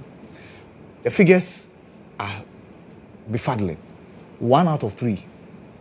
Out of every 3 women is subjected to one form of domestic abuse or the other. And people think it's just about physical abuse. The emotional tortures many women are going through. But my disappointment, the biggest disappointment is in the police. Reported to the Ofanko police, no action. Reported to Tesano, no action. And our police men and women, some of them, have considered themselves into family heads. So when you go, who do any breast, you have gone there with the matter that you think is so serious. They'll listen to you and go like, okay, go home and do this and do that. They are a court, they are a judge, they are everything unto themselves. Family clan head. We're talking about this young girl whose genitalia had been burnt by a caretaker. Goes to Kotopabi police station and they say go home and settle it. Meanwhile, the child, the small girl, is still bearing the pain of the wound that had been inflicted on her. It's become one too many. And like I said yesterday, the police service should, especially the DOFSU, should take a second look at the people that they deploy to the various stations to work. Somebody has come with scars on her body, bruises on her body, to say she's been abused by the man. And you listen to the man say that I didn't do it, and that's it. To you, it's enough. Yeah. Not once, not twice, 4 times. I hope some investigations are done in that regard. I think one of the things she said she took to Tesano was the fact that the man inserted pepper and still slept with her. And so she went to the police station to report that this is what has happened to me. Police invites the man says, I didn't do it. The police says, okay, cool. Gospel truth. I'll do. It's like a Hollywood movie, right? I don't understand why this day and age people still allow these things to happen to them. As a lady, how long has this man been doing this to her? And the families of both sides. The lady has parents. She says she doesn't have anybody. I've listened to the woman. She says she doesn't have anybody. She doesn't have anybody. And she's only 32, actually. That is a problem. And that's why she should have gotten protection from the police and other. Exactly. That's why she should have gotten protection. Probably she didn't know. She endured these things because she didn't know where to go. She lived with the man expecting that this beast of a man would change. The man did not change. And then she leaves and the man calls to say that your kids are... How old are the kids? One is 5 and the other one is, But that's even a problem. How the system will allow this beast, the kids to be under the care of this beast is another matter. How the system allows that. And the police, did they even come to their house to find out how the number of kids they have, how the kids are even faring, and how everything? Do they do these things? Well, from her account, they only invited the man to the police station. This is what your wife has reported. Is that the case? Then the man says it's not true, and that is it. What kind of investigations are they doing? And for the man, the lady to be subjected to this humiliation, I think it is terrible. Look, this country, sometimes I don't know. This Asian thing that, look, because she said she has nobody, I would have blamed the family. Yeah, I did so. But if she also said she has nobody, where is she from? Good question. Where are they found? No, are her parents dead? No relations that will come to, she will talk to? I think we should be questioning the lady too. She cannot just say, I have nobody. She's born, how is she? Where are the parents? Even if they are living in the north or anywhere far away, at least they should be aware. And if they are aware, they don't take action. If they are far away, they don't take action. They know where the condition under which their daughter is living. Then it's a family issue too, to be looked at. But if she says she has nobody, her parents dead, no relations at all, is she a Ghanaian? Yeah, her son is Amuzu. Amuzus are not in part of the country. Volta. It could be Volta, eh? Volta, it could be Volta. Volta is just here. I had a classmate called Amuzu. Yeah, my senior, Amuzu, Frank Amuzu, my senior, a daily guy. They are from Volta. Volta region says here, she will have parents, she will have relations. Nobody has heard what she's going through from the family side for them to intervene.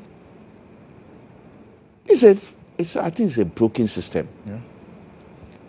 But the thing has happened for the brothers of the guy, this beast, who attempted to even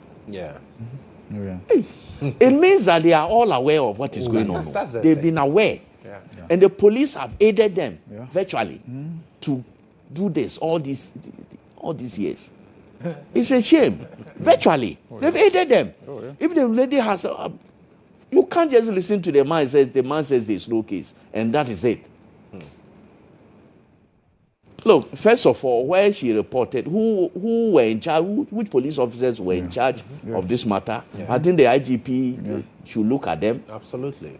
The police stations that she reported to will have to be questioning them why they did not take action. If they had taken action, we would not have gotten to where we are today. Exactly.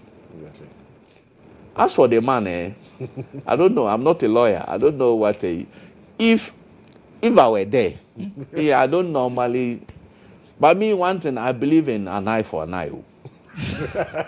Me, as a Muslim, I'm not you people where you say the grace and all that. No, me, I believe on an eye for an eye. People say that an eye for an eye will lead to blindness. The blind says this thing. No, if you remove my eye, your eye must be removed. This woman should have been lashed. The man? The man, sorry. They should have touched him small. Massa. No, sometimes touch him small for him to feel what he's been given to the lady. Let him feel it. I don't see how a man, you cannot fight a man should be beating a woman. Yeah. Why on earth? Because he says he bought the clothes she's wearing. So he tore the clothes, according to the lady's accounts, stripped her completely naked, and started... But you people saw the videos? Oh, the videos were... You saw the nakedness? No, I didn't watch that one. That one you didn't watch. But how can you see the video you didn't watch? We bled it. Okay, you went the bled one. Yes. But that's how so humiliating. And then listen to the woman. She says, you know what? You know the mop sticks, sometimes there's some are made of metal. They're handle. That's what he used. Hey! Yes. So if I say you that thing should be put to test the thing on him, you think I'm wrong? Well, of course. Give him a bit of it. What he used on the lady, let him taste it. What kind of nonsense is this? So any man who beats up a woman, you are a coward. Oh yeah. Insane. In my personal view, you are a coward. Yeah. It's only a coward in the form of a male who will beat a female. If you are that strong, go to Bukom. Yeah. Like you will find people your level and fight with them. And let's see whether you are really strong or not. Unfortunately, he's a gun too. Yes. Bukom. It's very close. Yeah, he could go there and find people and they will fight and then we'll see who is stronger. Yeah. But to exercise your so-called strength on a vulnerable lady, 32-year-old lady, a mother of two. Yeah. I mean, you're a coward. Yeah. If I saw that guy today, I'll tell him he's a coward. Oh, yeah. And if I could organize boys, I would have organized boys. Unfortunately, I don't know how to do that. Yeah. If I knew how to do that, I would have done it for him. But there's a more serious issue. And that is that this is domestic violence. Yeah. Big one. And domestic violence is an active and present danger in our society. This happening is a call.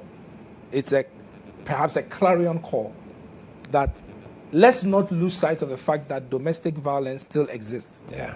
This is one of many examples that do not come into the public space. Sure.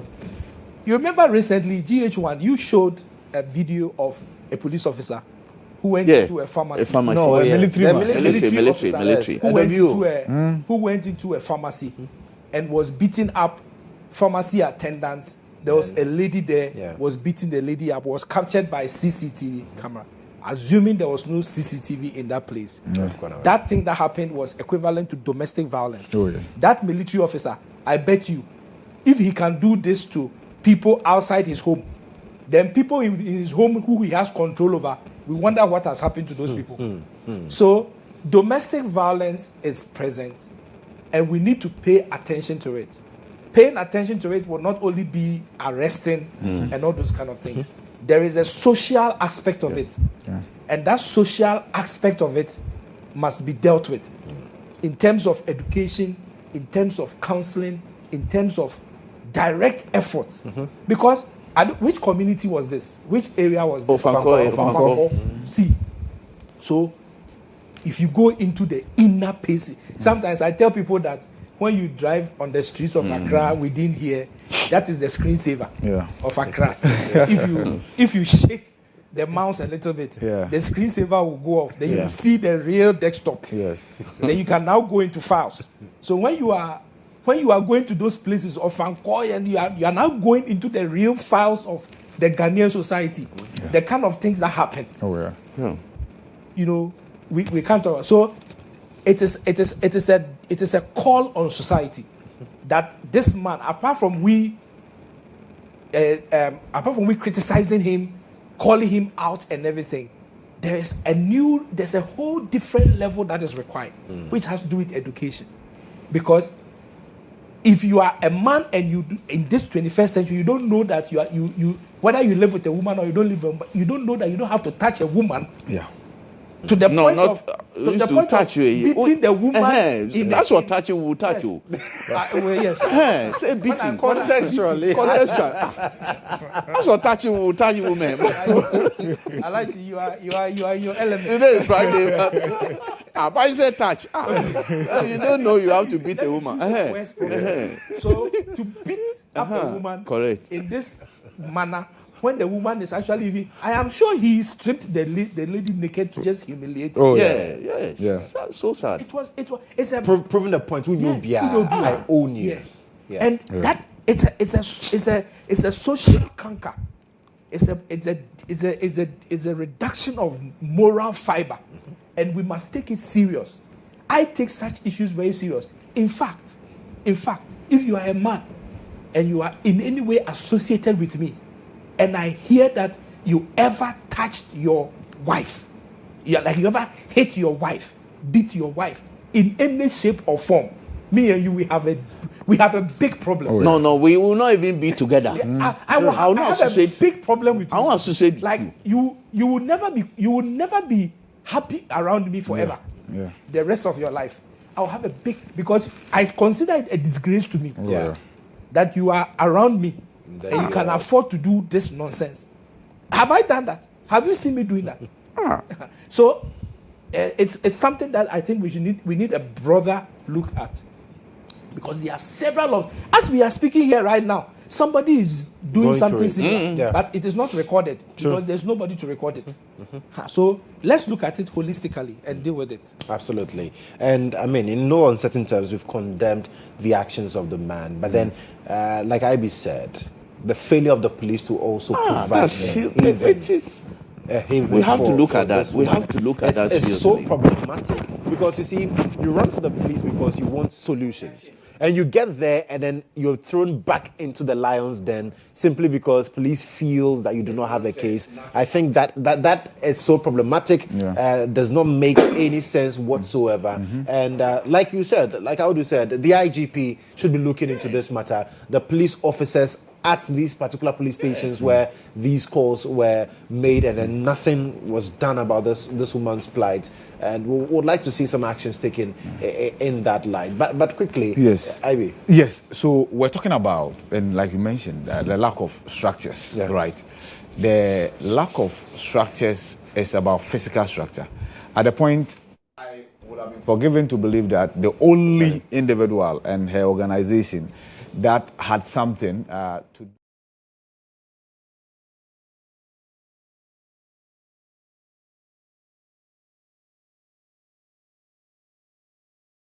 taking action. We should all use this woman's predicament, right, as a point of no return, where we now create the needed social structures for these women. See, you come down to poverty. And I was happy to have heard the woman say that, regardless of the fact that she had nowhere to go, she packed out 2 months ago.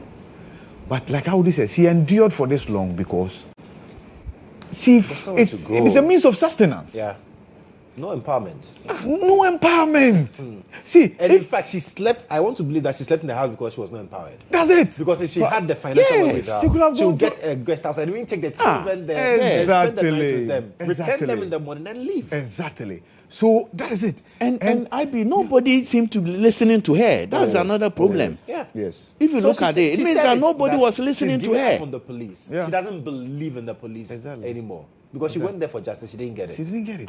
So let's get the structures in place. We told some allocations have been made in the budget, in the 2026 budget in that regard. The minister was telling us that, unfortunately, they are unable to cut sword in the open for such structures to be constructed because these are supposed to be hidden havens. Yeah, that's for right. women. Otherwise, their husbands will chase them. They will look for them there. Yeah. So it's good. Let's just get this done. I'm a trained social But that should worker. also be a cover for not even constructing those places. Oh no, No. What he's saying, it will not be public. They will be done. We understand. But we journalists, we will follow. We will follow. Yeah, because we need to get. Oh yeah, we need to get that. We'll get that. You know, as a trained social worker, and you see, many of my colleagues are in the UK now. And they are working because there's a social structure there that works. If you're a trained social worker, you are a hottest commodity. Yes, of course. In UK. That's because they have a social I don't even know what you are works. doing here. Right? But here, we train them, and they are there. Many of them are jobless. Yeah, they are there. My mates, when they did social work at Legon, Yeah. a lot of them are outside though. They are Oh, UK yes. working, Yes. and they are making it. Yes. This man did it there. He's here talking plenty. While trying to help. So you're complaining about the system. Yeah, complaining. Yes. But there's no even system for him to work No. and use his skills. Elsewhere, you won't go to a health facility without a social worker. Yes. Every health facility has a social worker. Right? Every school, every institution has a social worker. Very important. But here, no. You see, and that's the thing. Our welfare system itself needs welfare. You see, and that's what we go to social welfare. They are still using typewriters. It's like the rent control. It's pack. They are still using I had an typewriters. interview with the chief rent officer in his office. I felt bad for him. Yeah. He says, we have only 2 cars. Oh. The entire rent control. I drive one. That's even the head office. I'm talking about the boss, the chief rent officer. Yeah. He says we have only 2 cars, and he drives one. Yeah. So there's only one available. So if your landlord wants you out, why will you not be out? The landlord will just go and take care of them, and that is it. Unfortunately, the day we got to his office, Yeah. the lights were out. There was no air conditioner working. He says, so as for him, he's used to it. Wow. And I was sweating profusely because I couldn't control the Look heat. at that. That's the system. That's the system we have. Yeah. And so how do these people deal with issues with a landlord who has been able to put up an apartment? Yes. So the reset must touch him. The reset must touch social welfare. Yes. The man who has built out the apartment comes to see where the chief rent officer lives and say, in his mind, he say, you see that thing? And you see the files there. Oh, it's sad. It's sad. They still use hard copy files. What are you doing with files in this day and age? Sad. So, I mean, it's clear our social welfare system, we need to prioritize and pay attention to all of these places. It's very key. And talking about that, let's briefly touch on the budget. Yes. The 2026 budget. Because we are told allocations have been made in there. The minority is already angry. Yesterday, Boama was so peeved here. Because he says, look at the budget you have presented. Yes. It's a wishful budget. IB, you were in Parliament. Yes, heated debate. You heard the finance minister as well. Yeah. And you've been following conversations from there. Yeah, the debate has started in earnest, right? and trust me, budget debates are always today. No, not that I know of, though. Okay. Not that I know of, because the leaders are yet to debate. So the leaders on both sides. I'm talking about even the front bench. Oh, okay. The front bench. So we've had former appointees, ranking members, and chairmen of committees. We've had some ministers as well. So Phyllis has debated. Yesterday, GHOne debated as well, and a few others. I'm here to, for instance, hear the Roads Minister, right? The Health Minister is here to take part in the debate. The Transport Minister is here to, and many others. So I doubt the debate will end today. I doubt the debate will end today. And besides, they have time. The budget was presented timely. Yeah. And the House will rise in December. Second week of December, right? Yeah. So they have time. They have time. They will probably drag it, 10 week. In fact, they are yet to even attend to the appropriations as well. No, that one was the last one. The appropriations is the last I'm not even talking about the committee level. You know, estimate. You mean estimate? Estimate, yes. estimate. They are here to just go there and defend and whatever. So a lot of work for MPs to do. Yes, so the debate primarily on retooling of the military that gained some attention. 1.2 billion. Yes.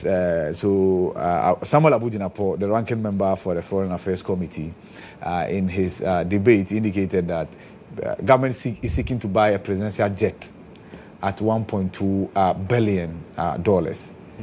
That turned the House into arithmetic arena. Calculations here and there. The school you attended. Yes, the school you attended. Your math teacher. Boku school and then your math teacher. Yes, of course.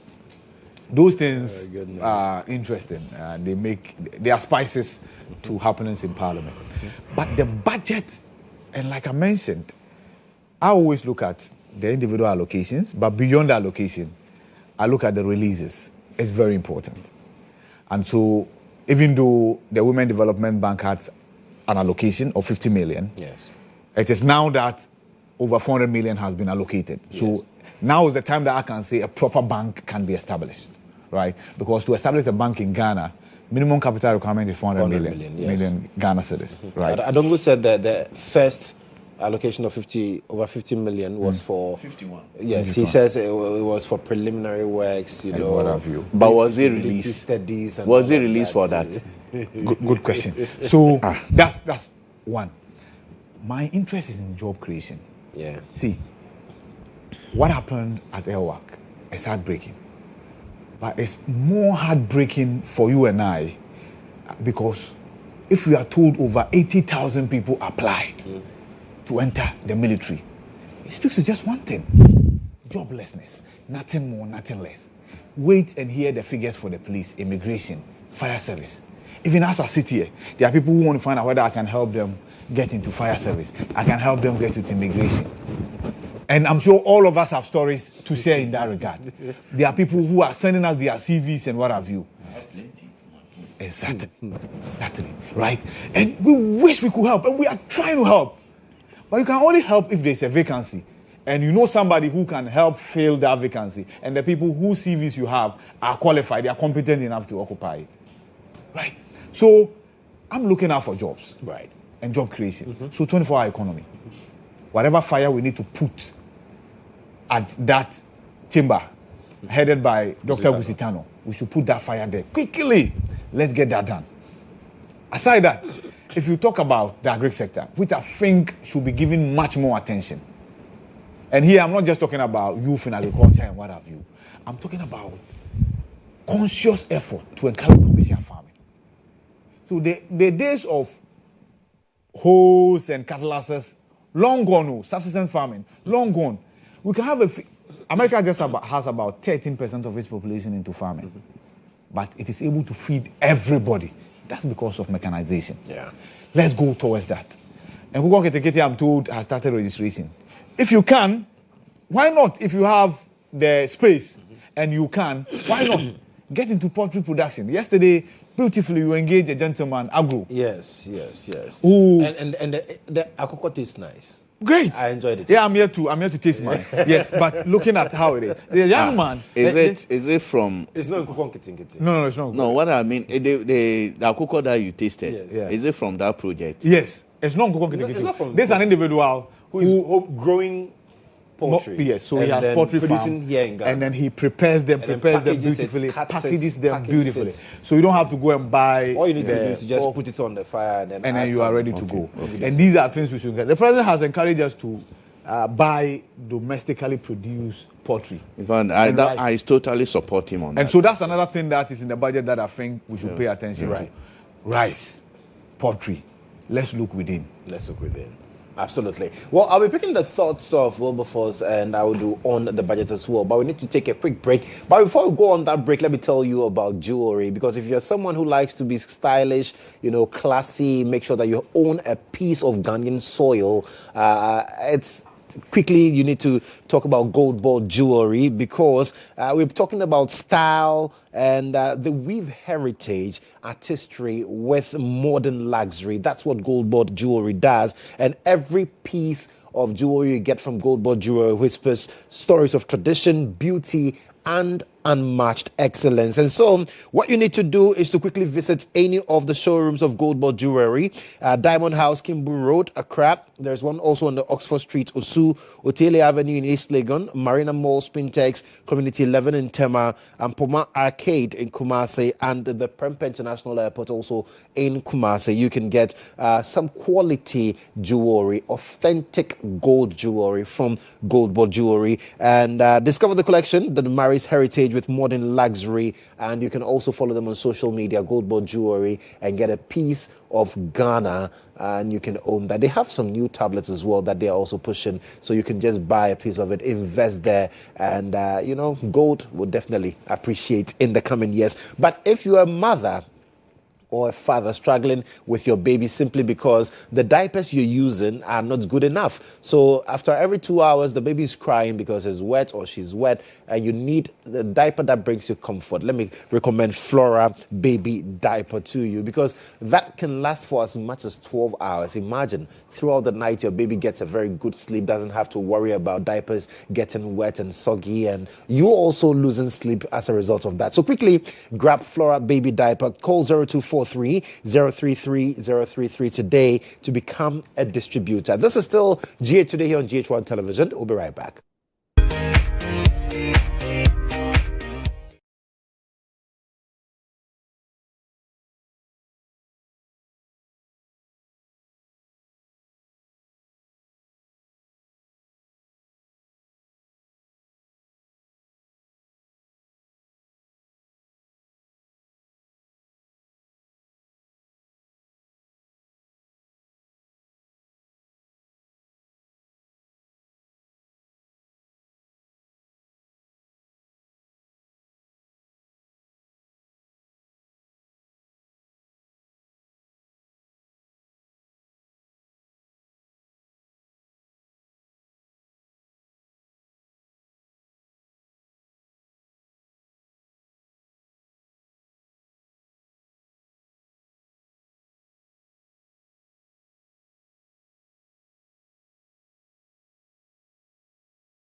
Weekend review here on the GH Today on GH1 Television. I'm Joshua Kodjo Mensah, and I'm here with my seniors. But before we went for the break, we were talking about the budget. IB had his bite, and so let me give Audu the opportunity as well to also let me know what he makes of the budget.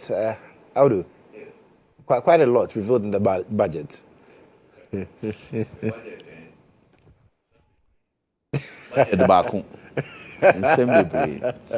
IB was talking about we know budget is paper allocation, it's also disbursement. Yes.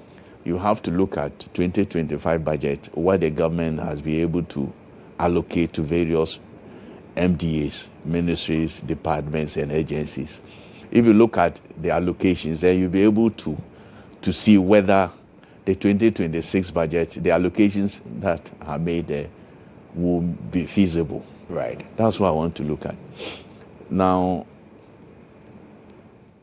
if you look at the major policy, flagship program that this government campaigned on in opposition was a 24-hour economy, right?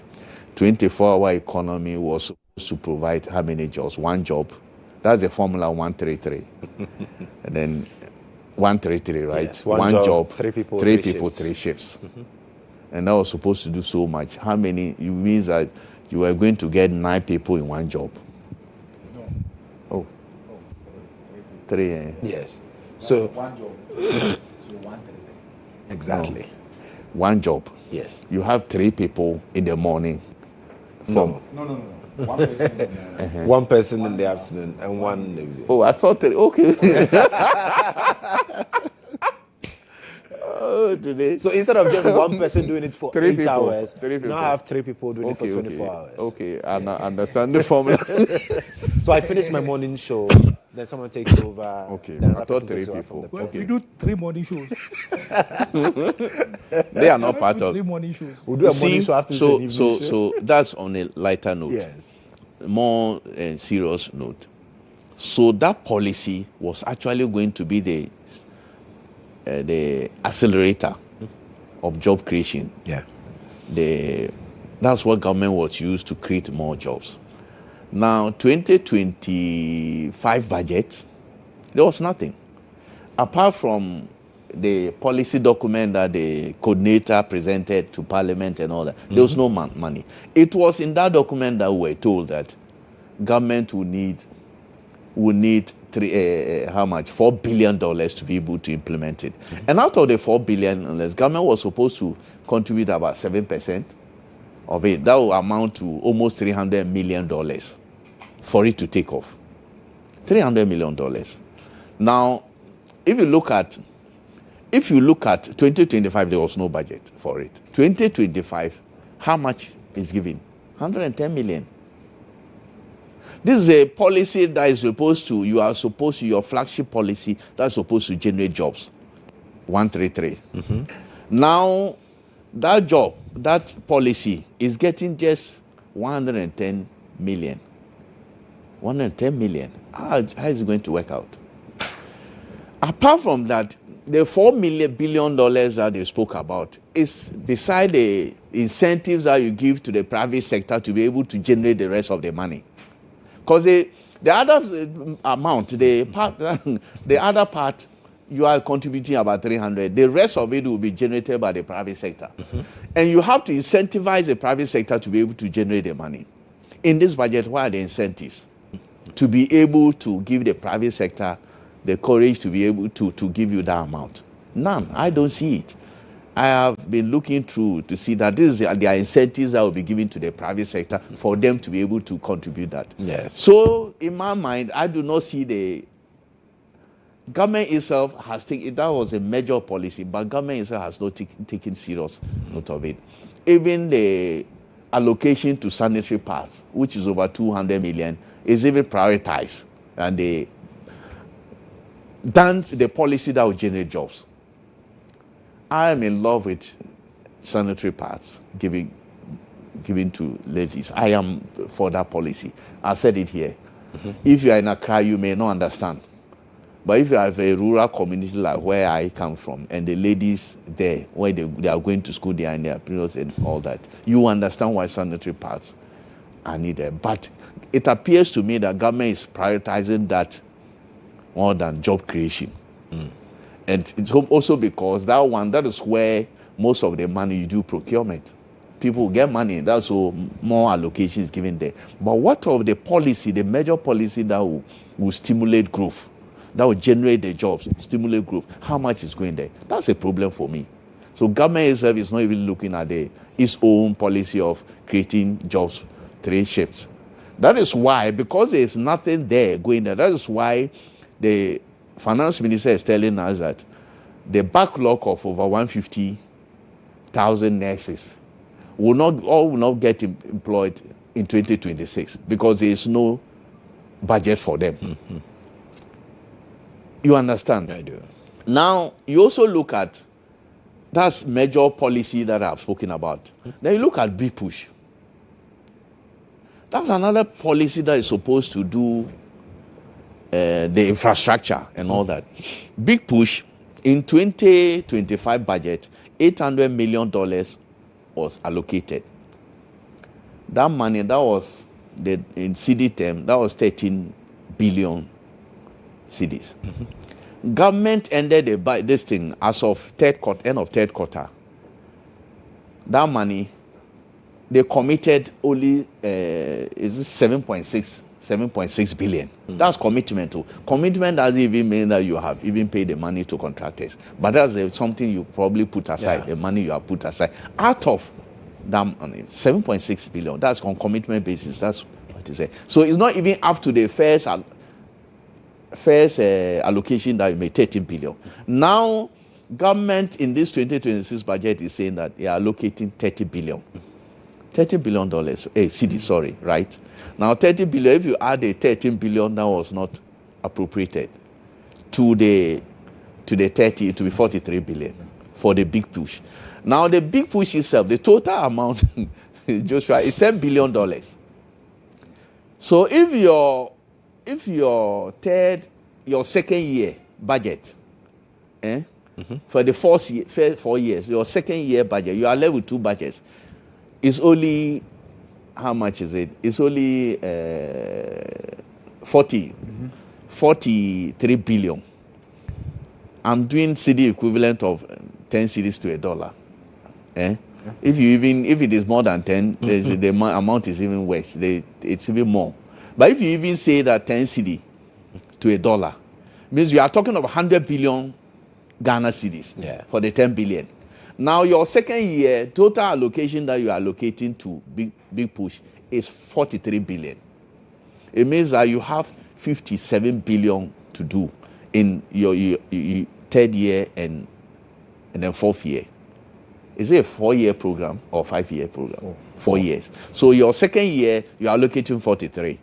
That's just allocation, not to talk of disbursement for the project, for your agenda. But government is also saying that out of that, some 63 billion worth of cities worth of contracts have been awarded. That's where the confusion came. That you cannot award contracts when there are no, when the monies have not been approved. So there is a confusion there. I want to see when Rose Minister had his 10. No, yes. So I want some clarification on that matter because there's a disconnect. You have allocated, your allocation is 43 billion, the 2 years, and yet you say you have awarded contracts worth 63 billion. So there's some disconnect. You have to explain. Government has to explain that. Now, these are that's why I'm saying that you have to look at the allocations and the expenditure and the expenditure side to see whether the 2025 budget, what you intended to do, you have achieved. Right. And then looking whether the 2026, it is feasible. Okay. I've seen that there are a lot of things in the 2026 budget that if government is able to do, it will do a lot for this country. I am so happy that the president has cut the sword for the construction of the road from Techiman to Wa, and from Wa to through Han to Tumu. It will lead to where I attended my secondary school. I'm from Upper West. Right. If that road is done, and just a few days, I got assurance from I'll say it here, the Deputy Minister Sweeney, that it's a priority project for the president to be done. Nice. And I told him that if it is done, I'll thank the president every day. And he was saying that. Going to say if it's done, you vote for him. You see, I see you were in the mouth of Sweeney. Sweeney said that. Why don't I say I'll cross carpet? I said no. I will thank the president because that road has been. Look, it's been done in pieces. Mm-hmm. Small here, small there, and by the time they finish, the road is gone again. True. And this time they say it's going to be asphalted from Nechiman to Wa and then all the way. If that road is done, I'll be most grateful. Anytime you come here, you say John Dramani Mahama, President well of done, Ghana. President of Ghana, thumbs up. Anytime, I'll say it publicly. I know you. Yes, I will do something like that all the time because it's something that I've mentioned, I've talked about many years. Yes. If it is done and done well, he will end my. Now he has added done well to it. Yes. No. It will be done well. My understanding, it will be done well. It will be done well. Right. That's why. And the last one, we mentioned the Nkukon Kiti. Yes. It is a project I am in love with. I have said here, I don't understand why Ghana as a country, we have poultry farmers and all that. We import rotten chicken all the time to this country. If people are having cold stores and all that, they should be taking the chicken from our local producers. Exactly. Yeah. We should be able to produce chicken enough, rice enough from our local producers. If you are importing rice, why don't you use your money to buy rice from our local people, our local producers? Yeah. There should be a policy to that effect. As for the Nkukon Kiti, I've said that I'll probably, I know you people, I'm saying this, I'll encourage it. Anybody who wants to go to it, to grow it, what needs to be done for government to ensure that money is, they support it with resources. For it, if it succeeds, we will be limiting the amount of money dollars that we use to import this rotten chicken. I eat that chicken sparingly. Sometimes sometimes under duress. Yeah. When I say under duress, you understand. Exactly. Because sometimes circumstances. But that chicken is not good for us. We should be able to produce to feed ourselves, chicken. And that's I know some people have rubbish it. Some people are saying, even making mockery of it. But if it is done and done well, it is something that would look. If you take, let's say, how many are they giving to each person? Is it 50 or 100? It ranges. It ranges. So if you even take 50 and you are able to take care of it, look, you are selling, and the policy is that there will be a factory, the processing factory, so that the producer, when you produce a chicken, then straight, the factory will then buy from you and process the chicken. And then the cold store people will then go and buy from the factory and then distribute to the people. What is healthy chicken? Exactly. That's it. Healthy chicken. So I encourage government to proceed that. But all in all, I think that minority is saying that out of the 175, as usual, 175 promises that government gave in 2025 budget, only 30% has been achieved.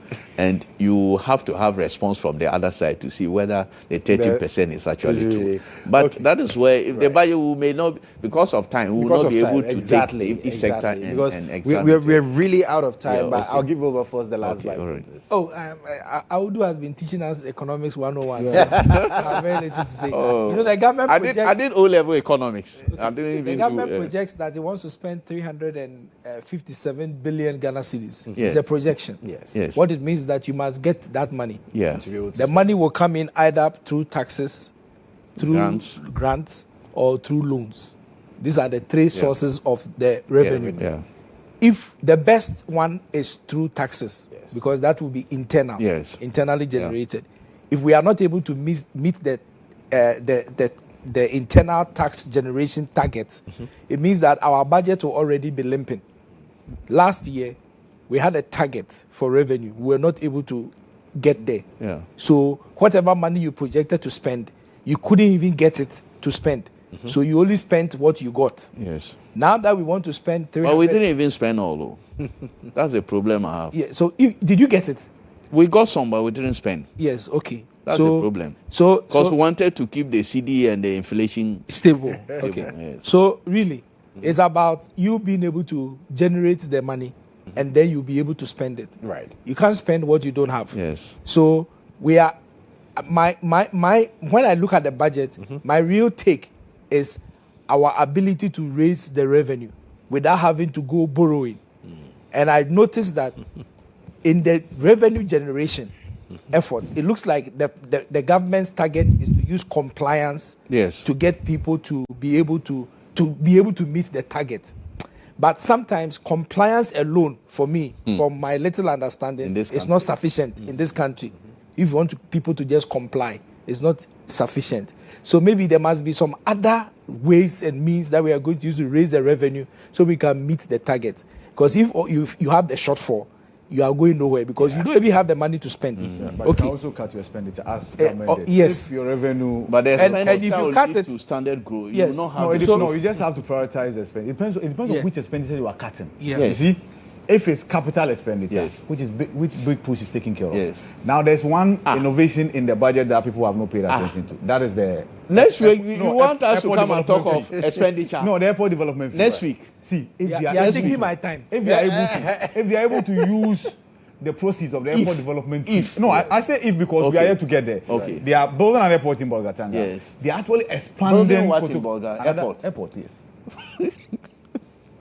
Okay. So finally, and now generating. Finally, I know you are speaking to Bishop Prosper Samoa. Yes. Bishop Prosper Samoa is my pastor. Oh, yes, nice. We are in the same church. Oh, okay. And today is his 60th birthday. Wow. So I extend a happy birthday to even before he comes on. He'll be sitting in the chair.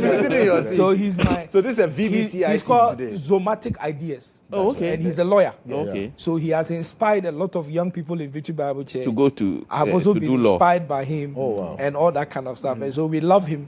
He's very loved and cherished in the Victory Bible Church. Wow. If you don't know, he's very, very loved and cherished. And that is why he has risen to the level of bishop. If you are not, you can't get there. Can't get there. So happy birthday to you, Bishop Asamoah. And I look forward to the interview. I'll be listening. Use your time to wish him happy birthday. That's good. I should do what? You use your time.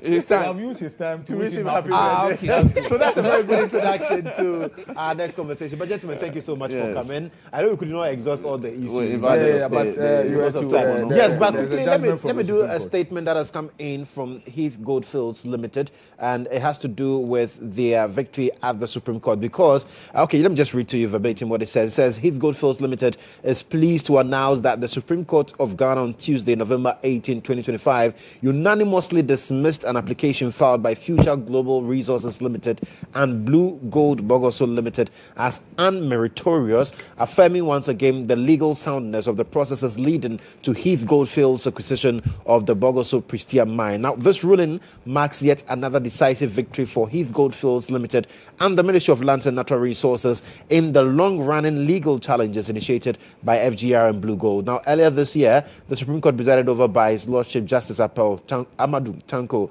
JSC, struck out the application filed by the applicants for want of prosecution. Now, the applicants subsequently applied for relisting, but failed to convince the court, which in delivering its ruling expressed disappointment at their persistence and questioned why Heath Goldfields Limited and the Minerals Commission were dragged into a matter seeking simply to overturn a High Court ruling. Now, Tuesday's dismissal represents the 6th consecutive legal defeat suffered by FGR and Blue Gold since September 2024, when the Minister for Lands and Natural Resources lawfully terminated their mining rights and approved their transfer to Heath Goldfields Limited. The original application by FGR and Blue Gold in December 2024 sought to quash the minister's decision and to secure an injunction restraining Heath Goldfields Limited from taking control of the Bogoso Prestea mine. However, on 20th March 2025, Her Ladyship Justice Ya Onyameye Bakobo J.A., sitting as an additional High Court judge,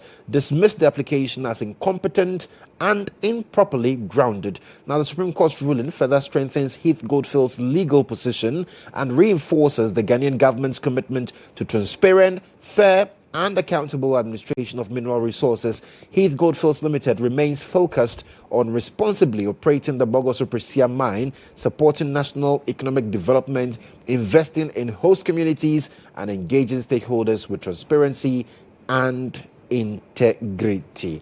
So that's a statement coming in from Heath Goldfields Limited, and usually yes, so we are hoping that after this sixth one, you have closed there. We have closed. Okay, yes. So it is also my mother-in-law's birthday tomorrow. Hey, Uncle Mehu.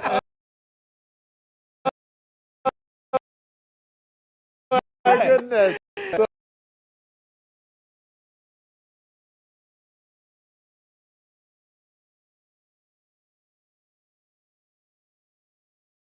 So happy birthday in my mother-in-law.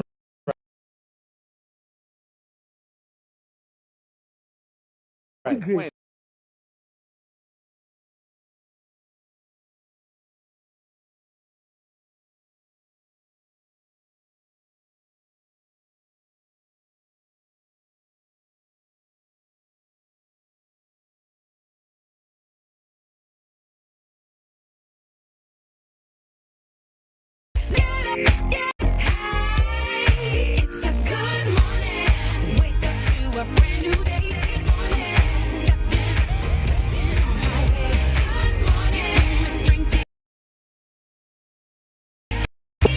Welcome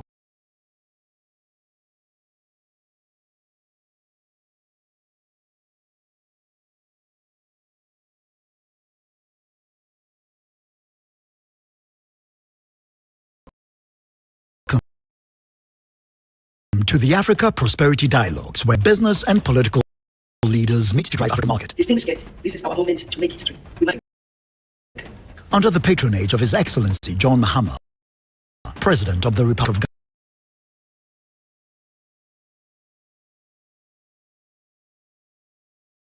to be the home of this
Staying on with us. This is GA Today here on GH1 Television. My next guest is a man who has blends in a lot, from church to law to authoring books. In fact, I'm yet to understand where he's not dipped a foot into. Perhaps maybe sin, yes. But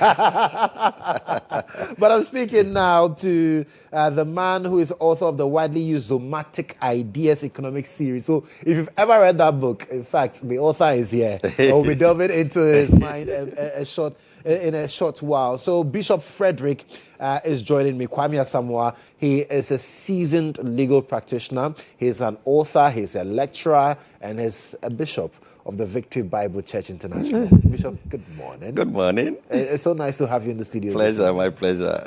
And the good thing is that the man is 60 years. Can you focus the camera? Is not 60 years. Which part of this screams 60? How do you keep in shape?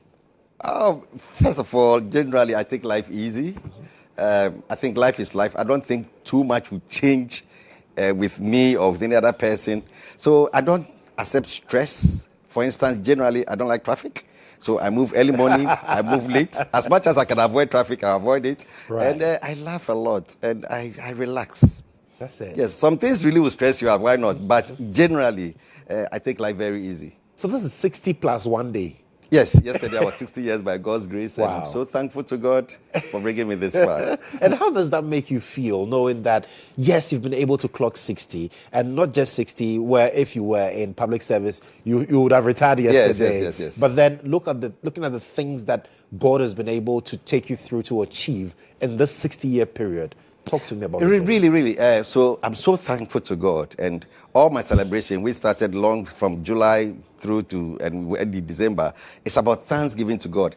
You know, when you are going through life, you think that it's normal. I mean, one thing at a time. At a material time, I was a youth pastor. I became a reverend. You think it's normal. Oh, well, I went to law school. I became a lawyer. But now, when you relax and you reflect, by God's grace, I'm a bishop. By God's grace, I'm a lawyer.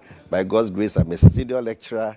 And then you compare how people are struggling to get one of the three that you have.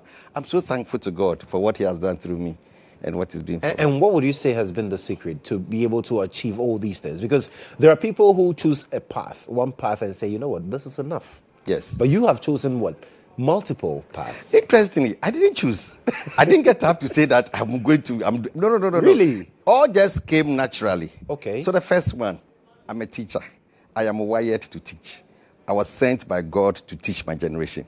So teaching is in me. So I have been teaching since 1984 when I finished my A-level. Since then, every time somewhere in my life, I am teaching.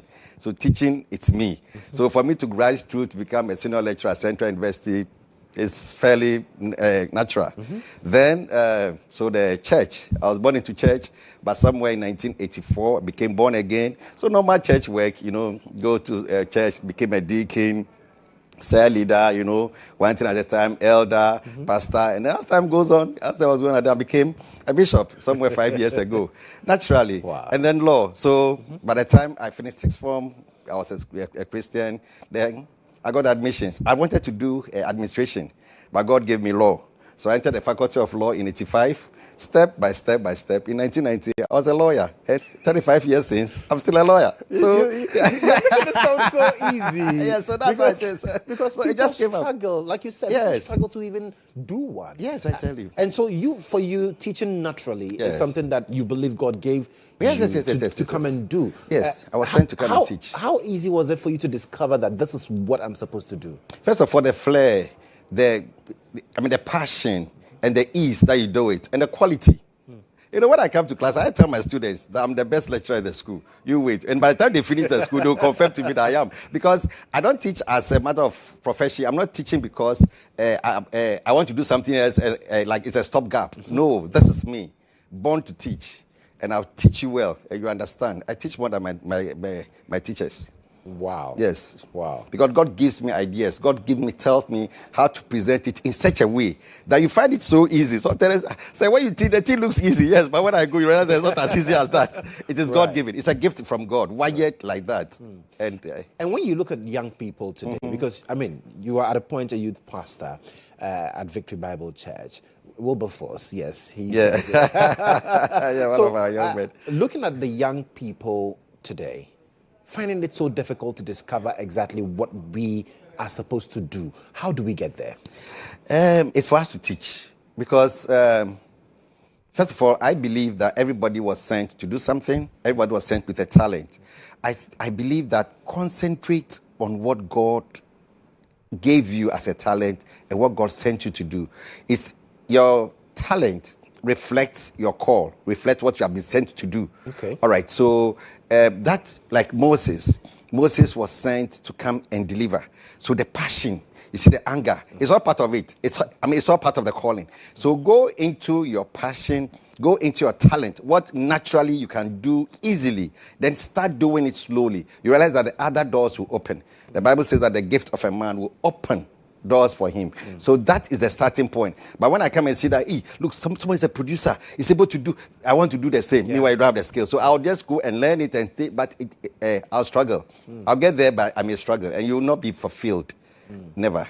And at what point would you say that, or at what point should a young person say, listen, this is not for me? Perhaps you've been in the job for what? Maybe close to 10 years. Yes. You've been doing something, but you realize that this is not what you're called to do. Is it too late for No, it's never too late. The earlier you find it, the better. You know, for instance, it took me quite a while to realize that my strength is in my mouth more than in my hand. I speak better than I write. Okay. So in school, it's that I'll not blow exams so much in terms of writing. But when we have discussion, and when I talk to you, when I teach you, realize that, this guy is so well. I mean, he knows so well. My brother is the reverse. My brother, he comes from Kinmatch. I'm my elder brother. But when he writes, my goodness, he'll blow the A's and things. So just take your time and then go into, it's for us to teach them. I think it's our fault as the older generation to teach them that concentrate on what God gave you, your talent. When you know your talent, and it can be more than one talent, but when you know your talent and concentrate on it, it will lead to the other things. But when you don't start there, you start comparing and start thinking that, well, they say everybody can do law, or let us go, we are all going to do law. By the time you realize, you just follow the crowd, and you will never get fulfilled. And talking about law, recently there's been a lot of conversation surrounding legal education in the country. In your days, when you went to law school in the 90s, compared to now, are there any stark differences you've spotted? Oh, sure. First of all, the admissions process to the law school. When I see people struggling to the law school, I say, wow, is that what it is? In my year, I finished legal in 1988. And in that year, we had Aluta. You understand Aluta? There was demonstration. Yes. So our results did not come early. So by the time the law school opened, and that time the law school was open only to University of Ghana students. They didn't have students. There were no students in the law school. So they wrote to us, or they called us, however, that we should come, even though our results are not coming, because there was no students. So we entered the law school without any... Wow. Because the results were not in. And then about 2 months' time, results came. Then those who stay will stay. Those who fail. But now when I see how people are struggling just to enter law school, I mean, it amazes me. But on a more serious note, I think that we must accept that the economy has opened up. I mean, law school as a school, opened my Kwame Nkrumah many years ago, the number of students, at my time, I think the maximum was about, we're coming just from Legon, and Legon 60. So let's about 80 students. Compared to now, we can say that 80 lawyers a year can fulfill the nation's requirement. True. And so there must be more.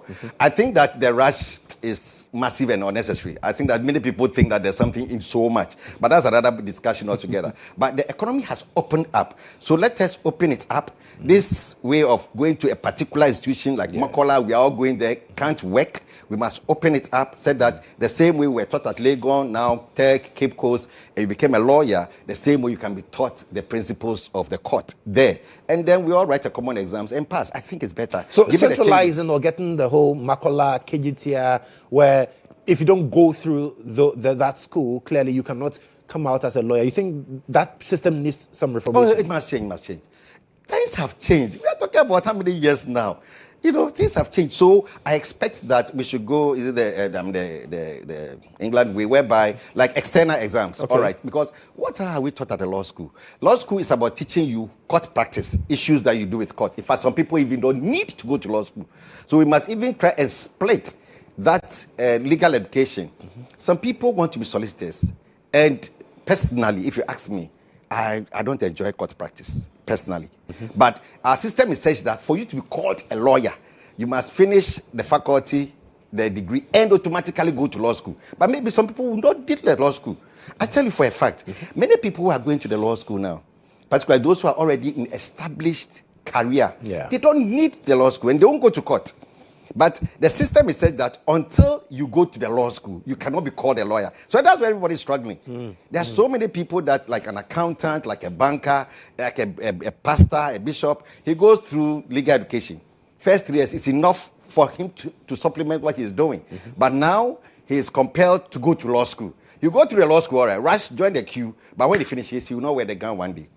Because he doesn't need it. Yeah, so we must change how we do things. And I think that the way of trying to do like an external exams is better. What do you make of the new Chief Justice? Because he has also talked passionately about reformation of legal education in the country. Justice Poba Foboni. Yes. What do you make of him? Oh, an interesting man. More like, I'll call him a friend, but I know him very close. When I started practice, he was a circuit court that I appeared before a lot of respect for him as far as everything is concerned. And I think that we must support him. I agree that the legal education system must change. They must just widen the scope. I think that, you see, there's an issue about transition. When the old have a way they do things and there's a new way that things can be done, it's a little challenging. I think that most of our top people in the legal education, let me say, they are of the old generation. And so they must open up and admit younger ideas so that the reformation can be complete. You can't be that old and say that you are reforming the system for new people. There'll be conflict. And I think, for instance, during our time, was not like Zoom. Never. I mean, could you imagine? I mean, electronic exams or electronic education. But now things have changed. Now we are teaching electronically and students are passing. So why wouldn't we start thinking about those ones? But the older generation, they don't even know how to do it. So they must give way, in a way, in order to let fresh people come that can satisfy the needs of the new generation. Very, very interesting. And talking about that reformation, he also talks about the introduction of AI, like you mentioned, even in law practice. In fact, I remember sitting with a lawyer, and he says that the whole idea of getting someone to sit down and type proceedings slows a lot of things. Is it not possible to have a way where all of these things are just done even using AI so that we can speed up court processes, especially because we've complained about the backlog of cases and all of that? Yes, I admit, as it must be done cautiously, but particularly when it comes to the legal system, now we're talking about justice. We want to ensure fairness, okay? So it must be managed well, but I agree. And that is it. God changes generations. You see, so if I was born in 65 and somebody is born in 2025, and there's a wide gap as to the way things are done. And so now that AI has come, now that electronic, etc., we must slowly incorporate it. Just ensure that there's fairness, such that we don't compromise justice in the interest of. But given the backlog, things like that must happen. The president talks about 24-hour economy. Why not? There can be courts in the evening. And having mentioned this, during the legal vacation, the courts go electronic. The high courts.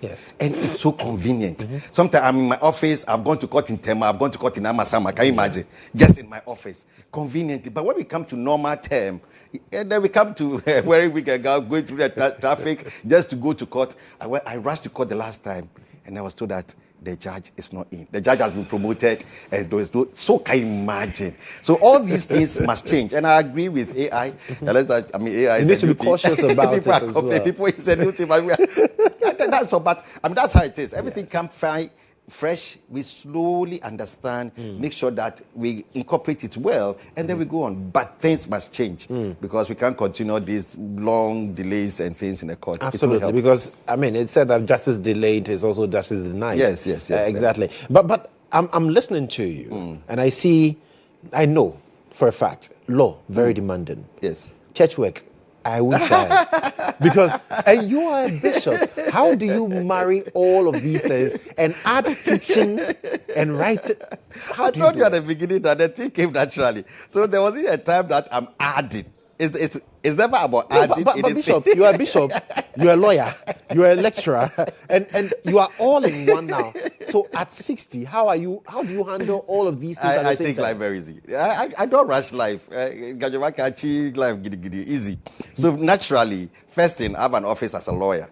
So from Monday to Friday, basically, I go to my office. If I have to cut work, I do it. And that is basically it. Teaching is in me. Teaching is natural. I don't stress. If I will teach, it's just a matter of what is the time, where, when.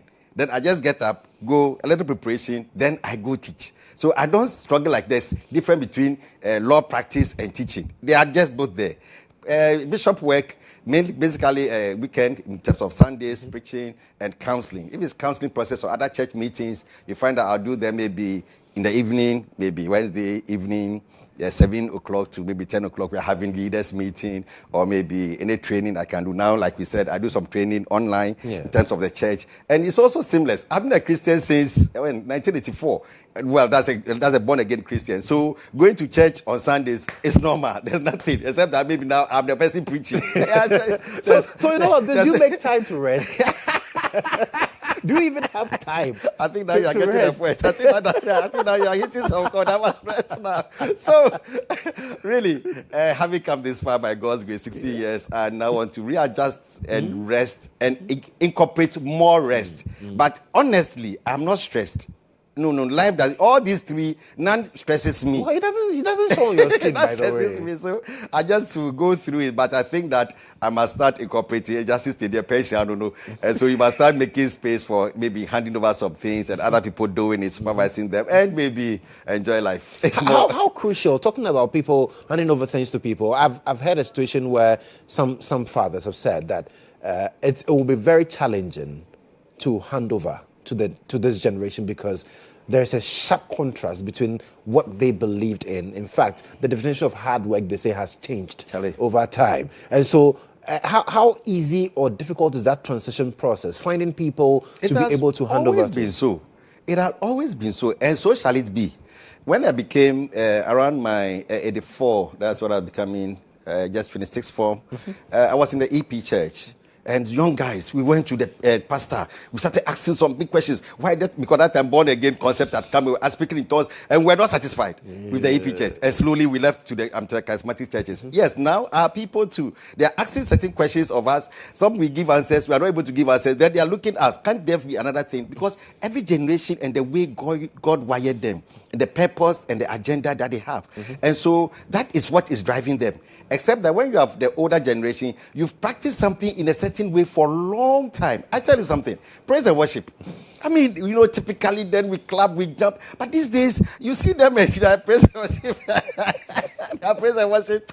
Then as a pastor, you say, what are these children doing? But that is how they want to do it. So you must understand that it's a generational thing. My key point is about incorporating, about causing a blend, so that they know that these are very crucial things. We don't negotiate these parts. These parts we can manage and try, and then we see how best we can get it going. It's a real challenging thing. Another thing, for instance, outlook.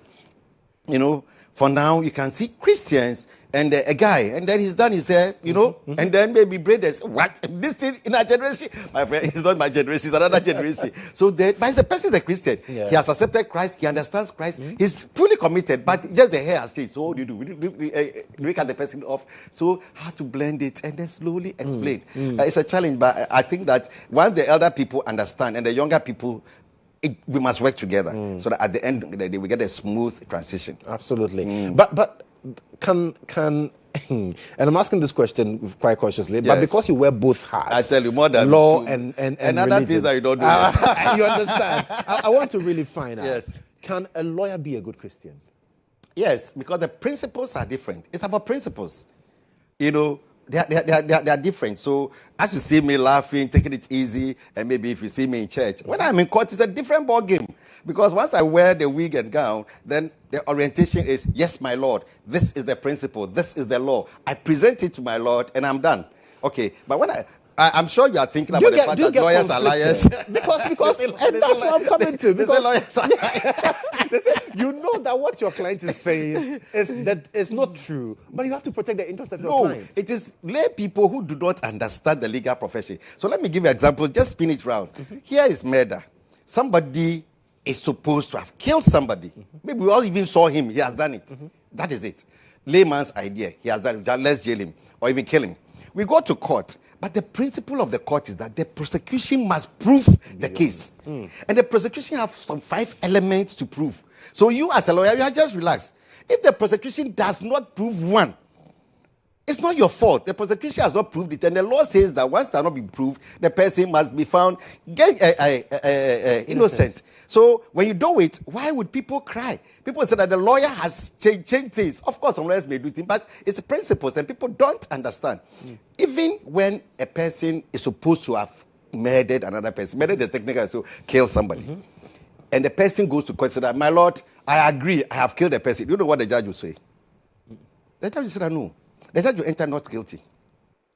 That is the law. I didn't do it too. Is that the law? Because we don't. Nobody will be admitted to say I am guilty for a murder charge. So then, I say, my lord, well, me, I don't have money. I can't get a lawyer. The judge will ask the state to get him a lawyer. What is the lawyer coming to do? Do you understand? So they are principles of the law settled before we came. We just learn them and we are applying them. It's not our fault. We are not the bad people. If something is wrong, I mean, you know that some lawyers are bad anyway. But generally, that's the thing. And church principles are church principles. That's another thing. But for instance, when I'm in my office and people come in the matter of dissolution, divorce, those are more challenging things than just. So the person comes and says, well, you see, I have a picture here, I'm a bishop. I have a picture here, I'm a lawyer. Which one do you want? Do you want the lawyer to speak to you or you want the bishop? If you want the bishop, I tell that God does not accept divorce. You will go home and I'll cancel you. If you say you want a lawyer, I say bring body, let us start the process. I like that. I think generally it's fine. I don't struggle so much anyway. Basically, maybe because of my bishop background, Christian background more than a bishop background. To twist fast, to change fast, to corruption, I don't do those things in the legal profession. But to present the law as it is, I don't find any problem at all with it. Yes. Well, Bishop, I think we should have another conversation with him and have a longer conversation. But I'm grateful that you came this morning, and God has blessed you. I tell you. To look 60 and all the things you've accomplished. And I know that even after 60, there is more to come. Oh, yes. Life begins at 60. Absolutely. My definition. I refuse to go up. Oh, my goodness.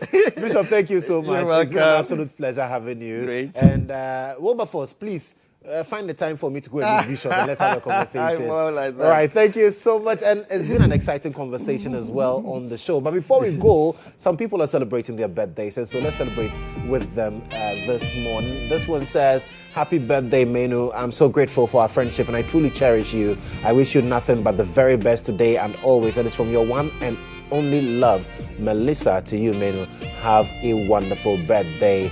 You are 1 in a million and the best thing we have. May the Lord continue to glorify you in all things. We love you too much, Daddy. Happy blessed birthday, Reverend Dr. Kodjo Bempa. He is the senior bishop for Holy Hill Assemblies of God Church. Happy birthday to you, sir. Happy birthday to Roxanne Tieku at the police hospital. Wishing you all the best that comes with new age, good health and more money. This is from your mother and your younger sister, Victoria, to you. Roxanne Tieku, happy birthday to you. And a happy birthday to my amazing friend and sister, Mrs. Tina Dompre. May God's blessings and favor continue to chase you all the days of your life. I love you. And it's from your girlfriend, D, to you. Happy birthday. Happy birthday, Mohammed Issa Bataglia, who is a member of parliament as well. God bless you abundantly and grant you your greatest heart desires. More health, more wealth. And it's from Benjamin Saki and the entire Start Today crew to you, Mohammed Issa Bataglia.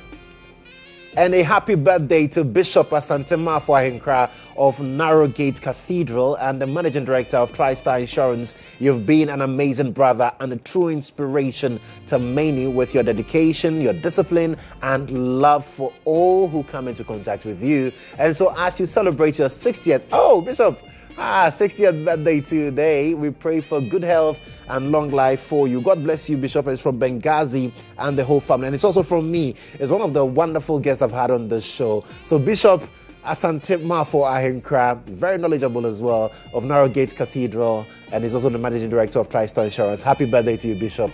God richly, richly bless you. I remember the prayers he said for me when he came on the show. Bishop, God bless you. God bless your 60th as well. And so that's it for this package this morning. Thank you so much for being a big part of the conversation. We'll see you same time, God willing, next week. Do have a wonderful weekend, and remember to stay safe.